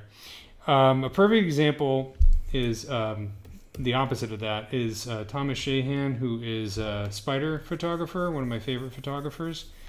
He has had pictures in National Geographic magazine, the print thing, not just a website. I mean, he's fairly well known for his spider pictures. He actually got a lot of his camera equipment from yard sales. And, I mean, I've seen his rig. He uses duct tape and all that. I think he's changed and finally upgraded recently. But for years, he would literally just have cameras that were kind of glued and duct taped together, and he'd be out there in the field. And what has made his pictures so great was his technique and also his understanding of the subject. I mean, the more you know your subject, the better the pictures you'll take, you know. But I tend to, I think, you know, if you get a good, like a Canon or a Nikon or a Sony, whatever brand you prefer to use, I tend to like Canon. And a decent macro lens, you know, it could set you back a few $100, but it also, a lot of those cameras are made pretty durable, so it should last you for a fair amount of time. Where digital photography has made it so much cheaper because you don't have to develop film anymore, right? So that makes things much easier. I don't think I could actually get into macro photography using a traditional film camera because I'd just go crazy. I need to know right away if it actually came out or not. And I need to be able to take 200 pictures so I could pick the 3 good ones. So that's definitely helped. But yeah, and then the other thing that's kind of funny is for a lot of us to go in the field and take pictures of bugs. I like to take pictures of live bugs because they look different. You get more out of it when you're taking pictures of them as opposed to these dead guys. But you basically learn a lot of techniques. We tend to use flash because bugs tend to move quickly, so you want to have a fast shutter speed. But then, of course, you have fast shutter speed. You're going to need more light, so we tend to use a flash. If you use a flash, you tend to get a bright highlight, which ruins your picture and makes it look terrible. So there's a lot of techniques that people use, and now there's all kinds of cool new technology out. But a lot of times, what we use is a flash, and then in front of the flash, we'll construct some kind of diffuser, and sometimes it's like literally just made from stuff you get at a drugstore or an art store. And so one of the things that's kind of funny about doing a macro photography workshop is that it turns into arts and crafts. Everybody's trying to come up with their own version of the perfect diffuser. But a really good, I'll make a recommendation since it came out. Someone you can check out who's got great advice. Also one of my favorite photographers of all time, Nicky Bay. I went on a trip with him to Mozambique, and it took, I got to be in the field with him, and he's one of my heroes. He's got a really cool, just a great website, but lots of videos, lots of information, and he sells stuff, equipment, and recommendations. So check him out. He's a great place to go. His website's a great place to go to learn about macro photography and specifically bugs. And then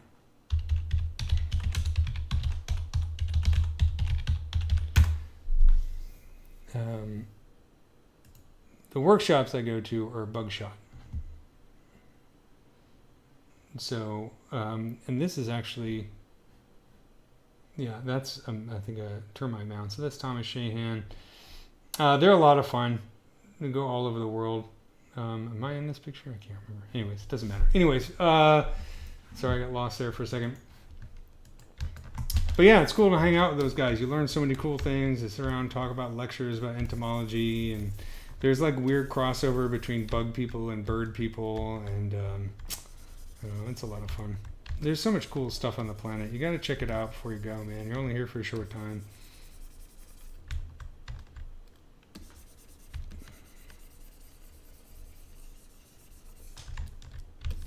Okay. How much memory do I have on my computer? I'm running out. I forget what the specs are on this machine. It's a box machine. I've had it for a couple years. I really like it. It's a good machine, but it's getting a little bit old. I still have I have like 2 Titan cards on it, although ZBrush doesn't use a whole lot of graphics memory. I think I got like 128 gigs of RAM on here, so it's decent. But hard drive space is what I'm usually running out of. Let's divide this and play with getting them animals.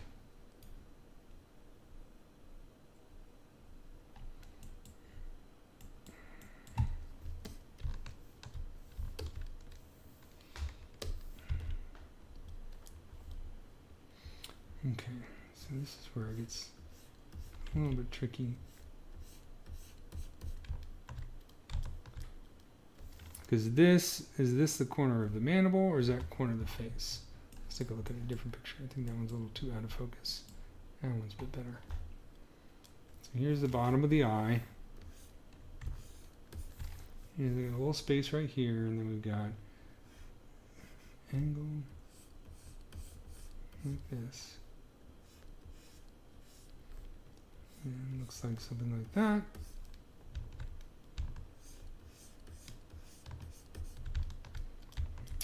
And looks like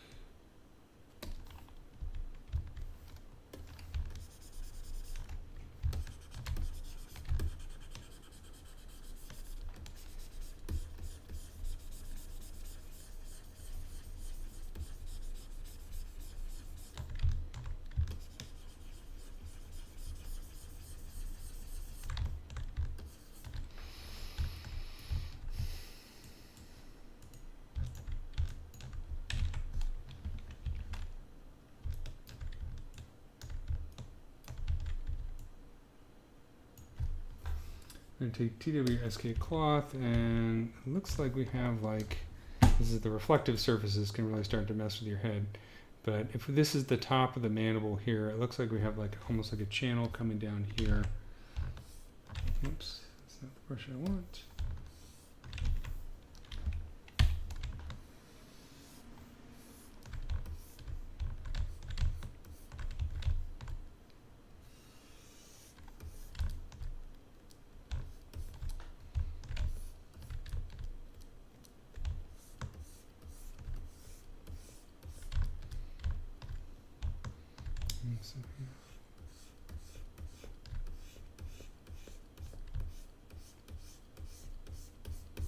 I'm just kind of blocking in some really exaggerated lines to try and sort of sort out what these shapes are. Let's see if I can. And you can never have too many pictures. It's impossible to have too many pictures. Because these are pretty, I mean, you have like a big tooth right here, and then you have an indentation, and then it comes out over here. So I'm going to try and dial in that in like this. Let's see.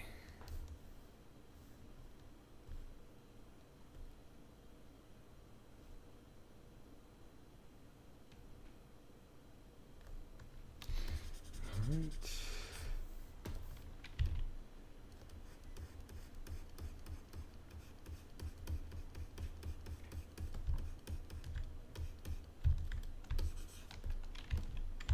It looks like we got boink, little tooth right there. So I'm gonna get that in there. So these are just landmarks, and they'll probably shift as I learn more about what these shapes are. It might require me going back at some point and taking more pictures and maybe even chopping off the poor little mandibles. I got that little dead bug is sitting in my little jewelry light box thing right now. It's not going anywhere. I do have disturbing numbers of jars of dead bugs in my studio that I probably get rid of. Some of them have been here for years and I haven't even looked at them.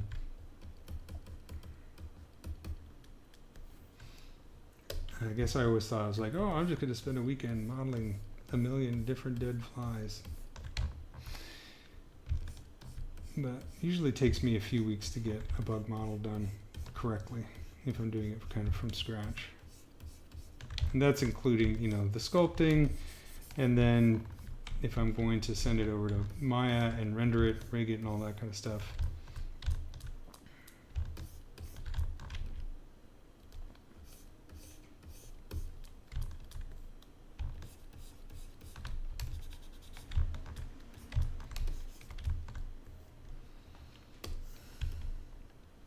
And then what I've been doing recently, since I've been learning from Tomas, of course, is I've been creating jewelry, which is kind of fun from a kind of a sculptural point of view. And I'm using a lot of, doing a lot of inspired stuff. So eventually I might turn this into, use this as a starting point for some kind of piece of jewelry or something like that. But like I said, I think it's important. I like to do an anatomically correct version first so that I understand the shape language, because like I mentioned before, that and also tends to inspire me more when I want to create a piece of jewelry, like a ring or something like that. I have something that I have a knowledge and some inspiration on it that I can use in the actual design for the jewelry. Because I think if I just said, okay, I'm going to sculpt a ring and it's going to be a bee or a butterfly, and I just start whacking away at it, chances are it's going to end up looking like everybody else's bee or butterfly thing. And to create something sort of special, you have to have that input to have the output. And I'm kind of messing this up because of the muttering. Normally when I work, I sing to my dogs. And they don't appreciate it.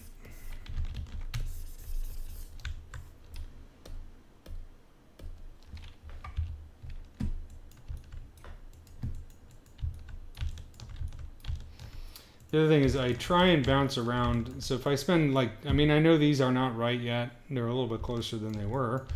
But if I spend all my time zeroing in on that, it starts to when I zoom out again, things get all out of whack.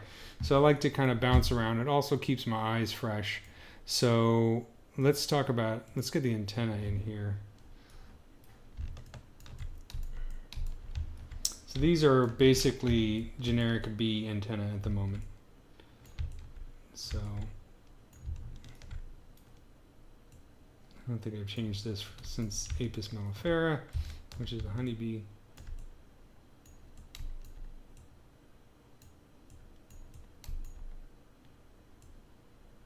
So let's take a look. So we take a look. I've noticed for this particular bee, the ends are kind of squared off. I mean, these are a bit round, but I've noticed in other pictures. Let's see if I can get some other ones here.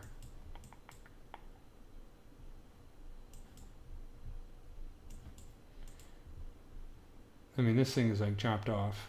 And also, look, you see how the segments are kind of smoothed together? Well, here they're defined segments, but you can see this is chopped off right here. That's a really stubby end. Now always make sure you count your segments too. But you can see we have basically this kind of socket which fits in right here. You can see how it's kind of tucked in there. And then you have another part here. And I forget the names of these parts. It's escape or something like that. And then we have this long bit. So this is kind of very similar to a lot of Hymenoptera, a lot of ants and bees. Wasps, their antennas are all over the place. But mostly ants and bees tend to have this kind of arrangement where we have a very long kind of curved segment and then another joint right here and then maybe a longer part and then you have the smaller segments. And they don't tend to be quite as hairy as like ant antenna. But this kind of structure right here is really common among both bees and ants. So when I look at some of these insects models, some of the things that I look for, because I want to make sure, I want to make them fun of them if they're wrong, because they usually are.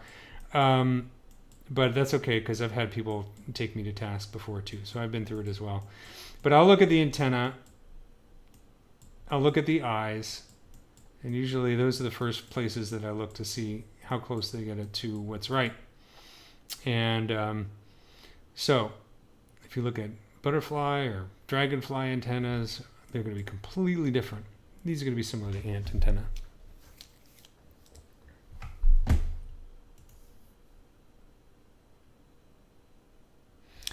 Oh, for the stacking shots, you know what I did for this one? Because I had the same problem with the camera gets heavy and it starts to shake around. I just used a monopod and just, so I have it kind of like I'm looking in my jewelry case and just moving it, actually changing the focus and moving a little bit.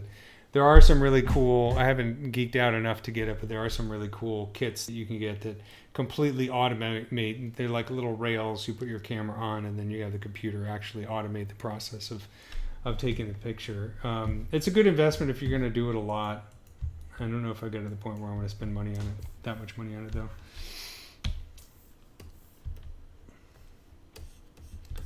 I have there's one really cool rig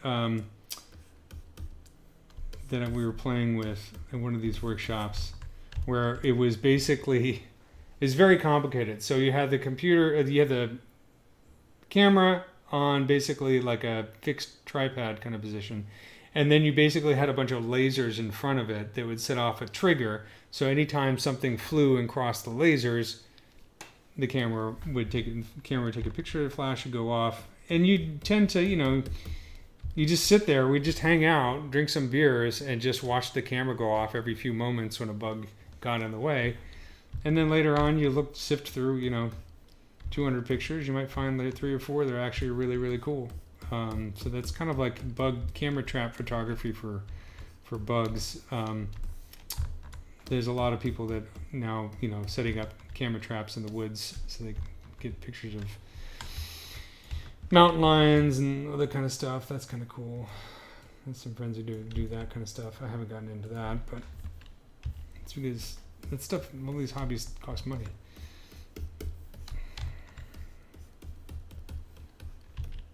So after all that care, it does seem that there's a bit of a curve to it. I probably got too much of a curve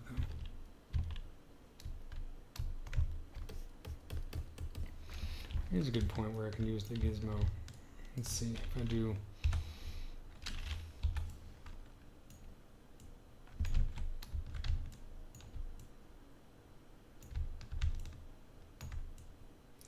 By adjusting the focal shift, I can kind of use the rotate as a kind of a way to twist. Kind of cool.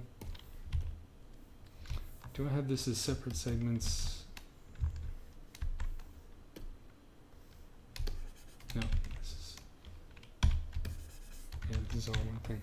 Sometimes I'll make the antenna as actually separate segments, and sometimes I have it as just one. I guess it depends on how lazy I am. Let's do this.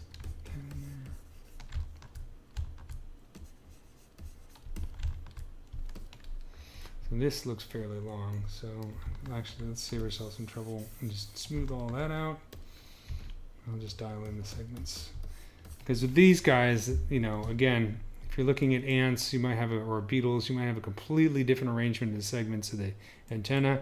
With these bees, a lot of them, they're kind of like very tight-fitting cups, which means that you can get away with kind of just sculpting in the divisions between the segments as opposed to making individual segments.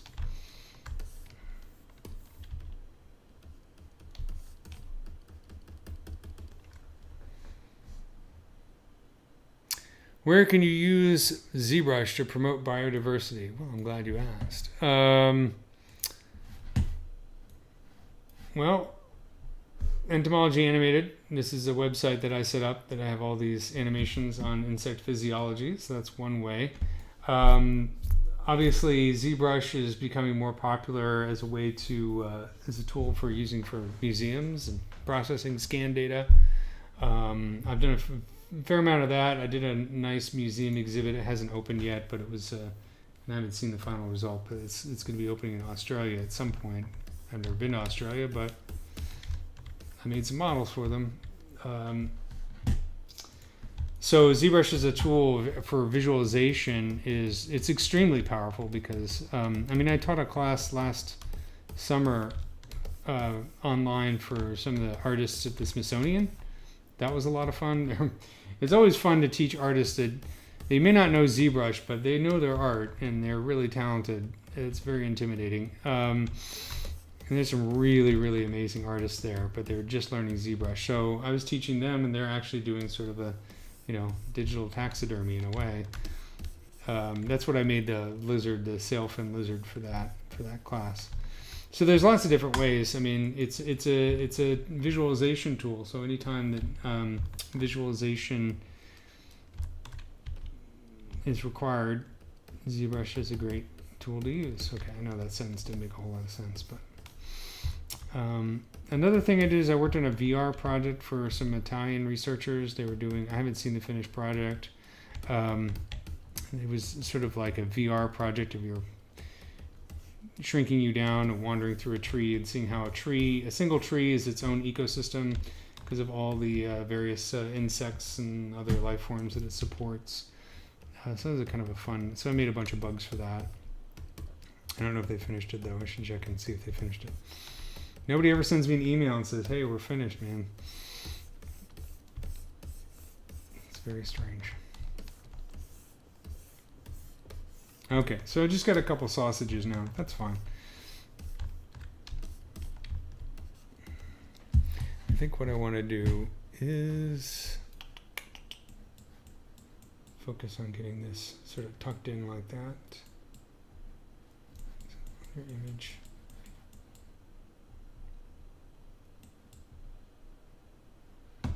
It's so mechanical. It's just a ball and socket.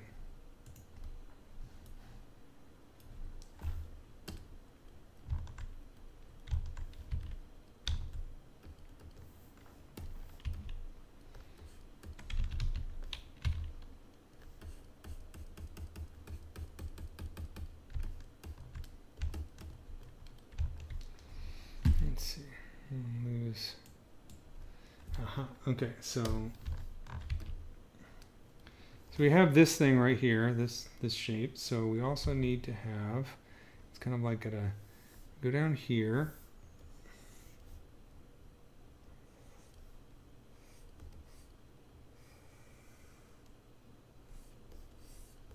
we have this, and then we have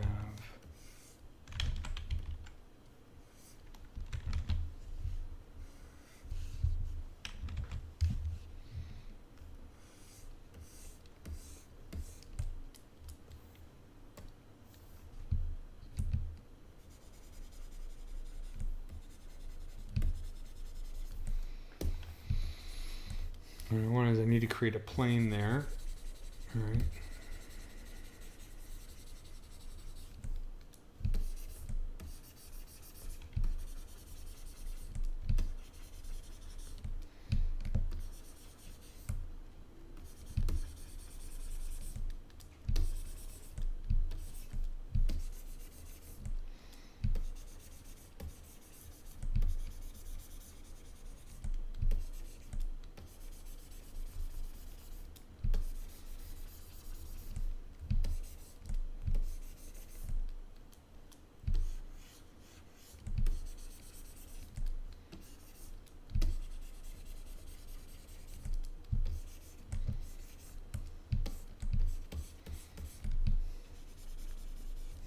We kind of have a depression, kind of pulls out. We have this ridge, and then we have a plane that goes down into. This is the stuff that I obsess over, because in the end, when we start to render it, put shaders on it, and the way that it reflects the lights, you can start to see the forms. That's when it really comes to life. That's the part that I really enjoy. But it takes a while to get there. So if we look up here, then we have, okay, so we have this plane and then kind of like a zoink. So it's almost, if I was starting right here, holding the Alt key, that's too much.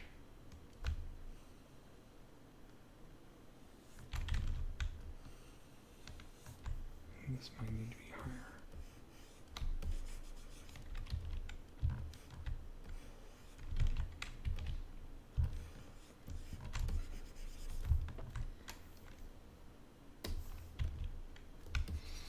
I'll go back to the clay tubes and start to flatten those planes, get them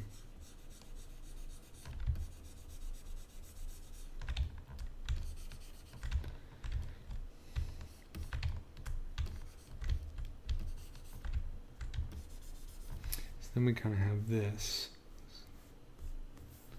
so it's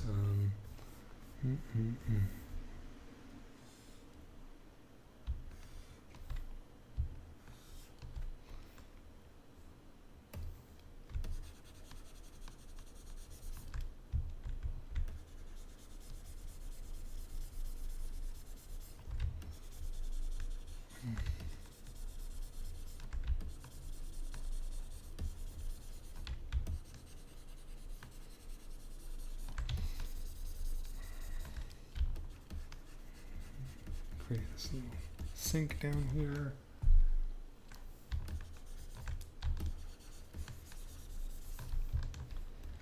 So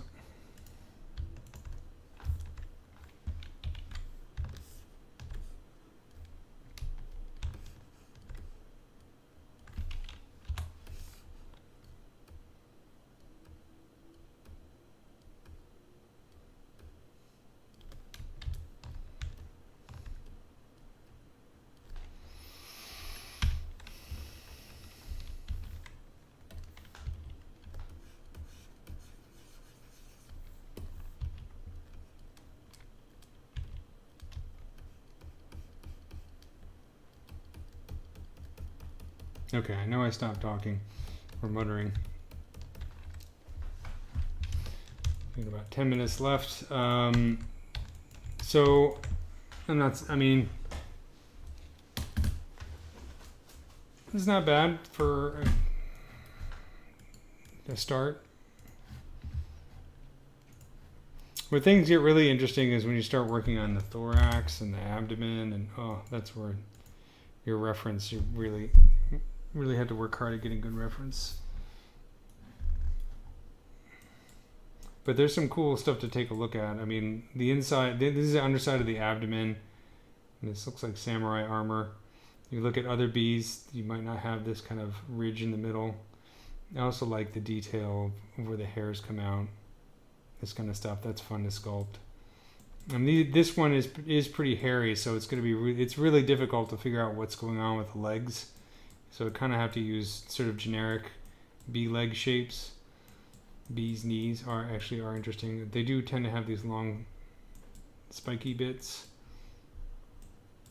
So I don't know how much detail I'm going to get out of that. And then the wings I usually spend a lot of time on doing the venation, the veins. I was trying to sound smart there and it did not work. Here's a good bit. This is the kind of stuff that's really hard to find online. The bottom of the thorax where the legs come out. So this is the coxa of the legs right here, and we started having the segments. So I'm probably going to have to go and chop these legs off of my dead bug so that I can get a better view of them off of the insect. You can see the curve right here. So we have the coxa. It's the same terminology we use for people legs. Well, we don't have a coxa, but we do have the femur. Usually sometimes there's a patella up here, and then we have the tibia, and then the tarsus, metatarsus, and then the tarsus and the little foot. So that's always fun to work out. This is where having an insect library is handy because you can grab legs from other bugs. And so if we take a look at, this is the honeybee. This model is not great. This is a very old model, so I'm not totally happy with it. But it has really cool pollen baskets. I mean, the shapes here, the legs are really interesting. Perfect example of form-following function, because the honeybees have to stuff the pollen into this hollow that has the sticky hairs. That's how they carry it back to the nest. And then if you take a look at our friend the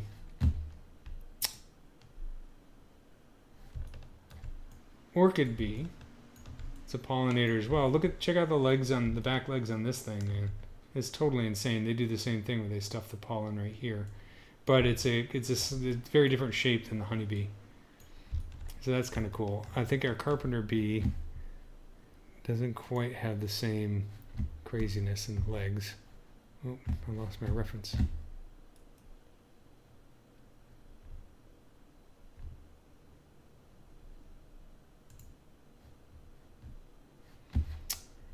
Oops, sorry about that. So, any questions? Mix and match bugs. That's a personal choice. I don't tend to do kit bashing on bugs, but that's because I'm anal in that respect, I guess, for lack of a better term. But I don't know. I've done it before. I've made some sci-fi bugs. They're a lot of fun. I did make a bug for Star Trek Beyond that was on the screen for half a second. If you blink, you miss it. But that was kind of fun. Let's see.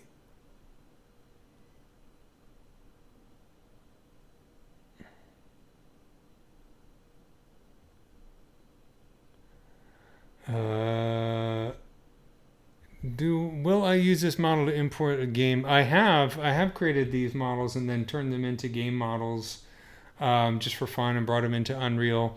I think for these two, my goal is to first have them, I'm going to do the photorealistic version of them in Maya with fur and the whole bit. And then once I have that model in my library, I might use this to turn it into some kind of jewelry. Or I would like to, I do a lot of rendering. I can't stand rendering because it's so stressful. So I'm slowly migrating towards real-time rendering. So, I've done some stuff in Unreal before and also in Unity. So I just need to dive into that. I probably need to get better graphics cards for Unreal. But eventually, yeah, I'd like to bring these into to Unreal and do some real-time stuff and animations and that kind of stuff. Did I do a tardigrade on Discovery? I have done a tardigrade before, but not for Discovery. I did tardigrade for a project that has yet to be released yet, thanks to COVID. But it should be released soon, and when it is, I'll let you know what it is. But I did get to do a tardigrade inside and out. It was a lot of fun.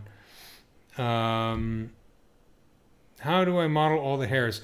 The hairs, what I do is I do that in Yeti, and I generally sort of group. What I'll do is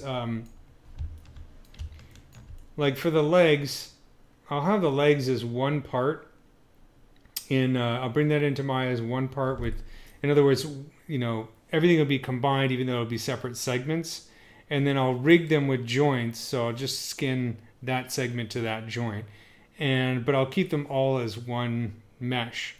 That way it makes it much easier because then I can paint hairs across the legs as opposed to on each segment of the leg. I don't have to have a different hair object for each segment of the leg. I did that once and it drove me crazy. So I'll do that. I do the hairs in Yeti for Maya, and I kind of set them up that way.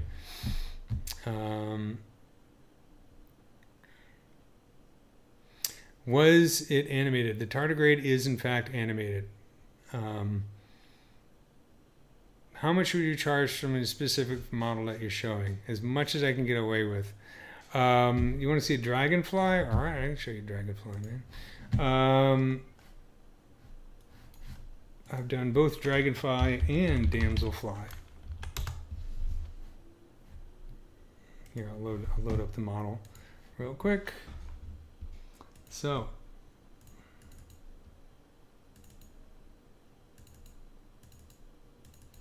this is Callioptrix maculata, which I know you guys know is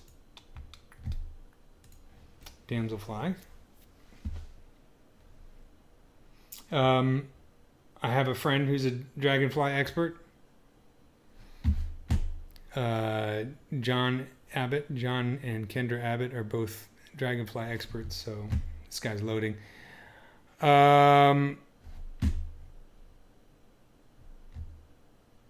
my website is boopatone.com. Okay, here is damselfly. They're like dragonflies, except damselflies can fold their wings up in this position, whereas dragonflies have to keep them out flat. But a lot of people, I used to confuse these for dragonflies all the time because they look very similar.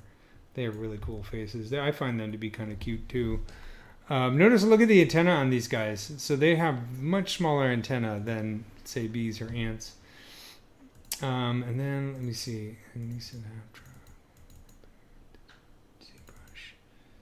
This is a Halloween pennant dragonfly. And I do have an animation coming out very soon on Entomology Animated. I'm just putting the finishing touches on it that gets into more about insect vision. So keep an eye out for that. I will be streaming again regularly, hopefully. So I'll be talking more about this. Do I retopo in Maya after? Traditionally, yeah, I've done a lot of retopo in Maya. So here's a dragonfly. This is a Halloween pennant. These days, since ZRemesher has gotten a lot better, sometimes if I'm lazy or I'm in a hurry, I'll use ZRemesher on some parts. Sometimes I've done retopo in ZBrush using the Z-modeler brush and the edge extrusion function and snapping, and that works pretty well. So sometimes, it depends on if if I really have to go to town and topologize everything, especially for game models, I'll do that in Maya. But if I just need to do a quick retopo for, for whatever, I'll either use ZRemesher if I'm super lazy, or I'll use Z-modeler and ZBrush, which works. I think it works pretty much just as well as Maya, but it does take a little bit more practice if you're used to Maya. I do spend a lot of times making sure my UVs are nice and tight. So these things will be textured in marmoset or substance. The wings on this, I work really hard. This was a fun model, but this was several versions to get to this point. This wasn't like a one-off thing. Because you see the 3D structure of these wings. They're not flat. They look flat from far away, but they're not flat at all. They have these different ridges, this three-dimensional surface, which is really important because, fun fact, you guys got me started. When dragonflies, of course, are probably the most acrobatic of all the insects. Maybe houseflies would be close second.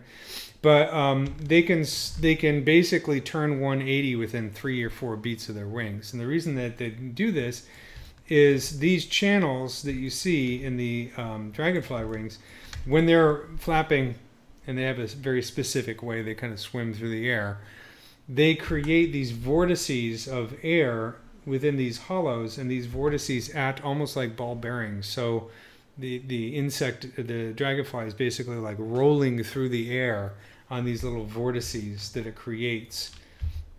So it's pretty cool. So I wanted to make sure I got that right. So that took a lot of work to get not only the veins right, but also the 3D surface of those wings correct as well. And I have animated this guy flying around and stuff. So that will be coming out soon. I hope that answers your questions.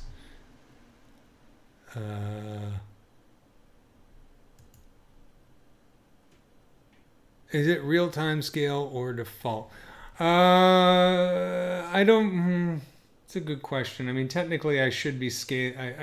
I sometimes I do the scaling in Maya,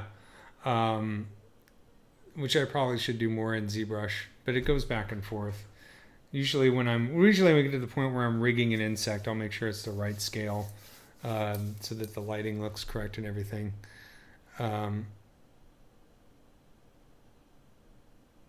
Okay, cool. How long is it to complete one blog with complete details? Usually, it depends on how much time. Since I had to break it up between doing regular work and I don't always keep track of it. But, I could do a really realistic bug model in ZBrush in about a week, sometimes less, sometimes more, depending on the reference. Sometimes it had to churn out 2 or 3 bugs in a very short space of time.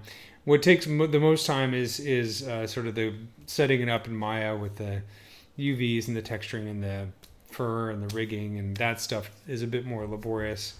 So that would take another week or so. Sometimes it's faster. What is the usual poly count for the high poly, the detail one? Do you use HD geometry? I should use HD geometry, especially for the eyes. But this is a good example because this one probably has one of the most detailed eyes of any of the bugs. And it is, this one's only 5 million, but I've had it higher before. Sometimes I'll get a part up to like 20 million.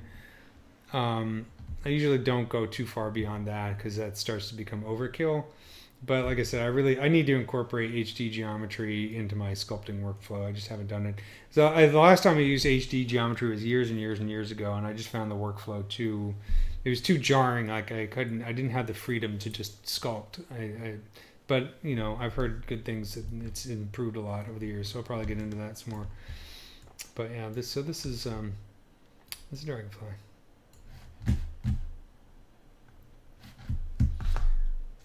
All right, so it's 9 o'clock, so I'm going to wrap this up. I hope you guys enjoyed hearing me mutter to myself while I sculpt. And I will be back next time. I don't think I have set up a time for this yet, but probably twice a month. Yeah, I'm surprised this is only 5 million. I thought this would be more. But I guess it came out pretty well. Notice that it has 2 different sizes, though, because this is the acute zone. So the dragonfly, I can't stop talking about this stuff. So you can see the lower, it has a higher density of Ommatidia down here. So it has better vision in the area where since these guys are aquatic, they tend to hunt things that are below them. Not always. All right, whatever. I'm going to shut up now. All right, guys, take it easy. I'll see you next time. And thanks for watching.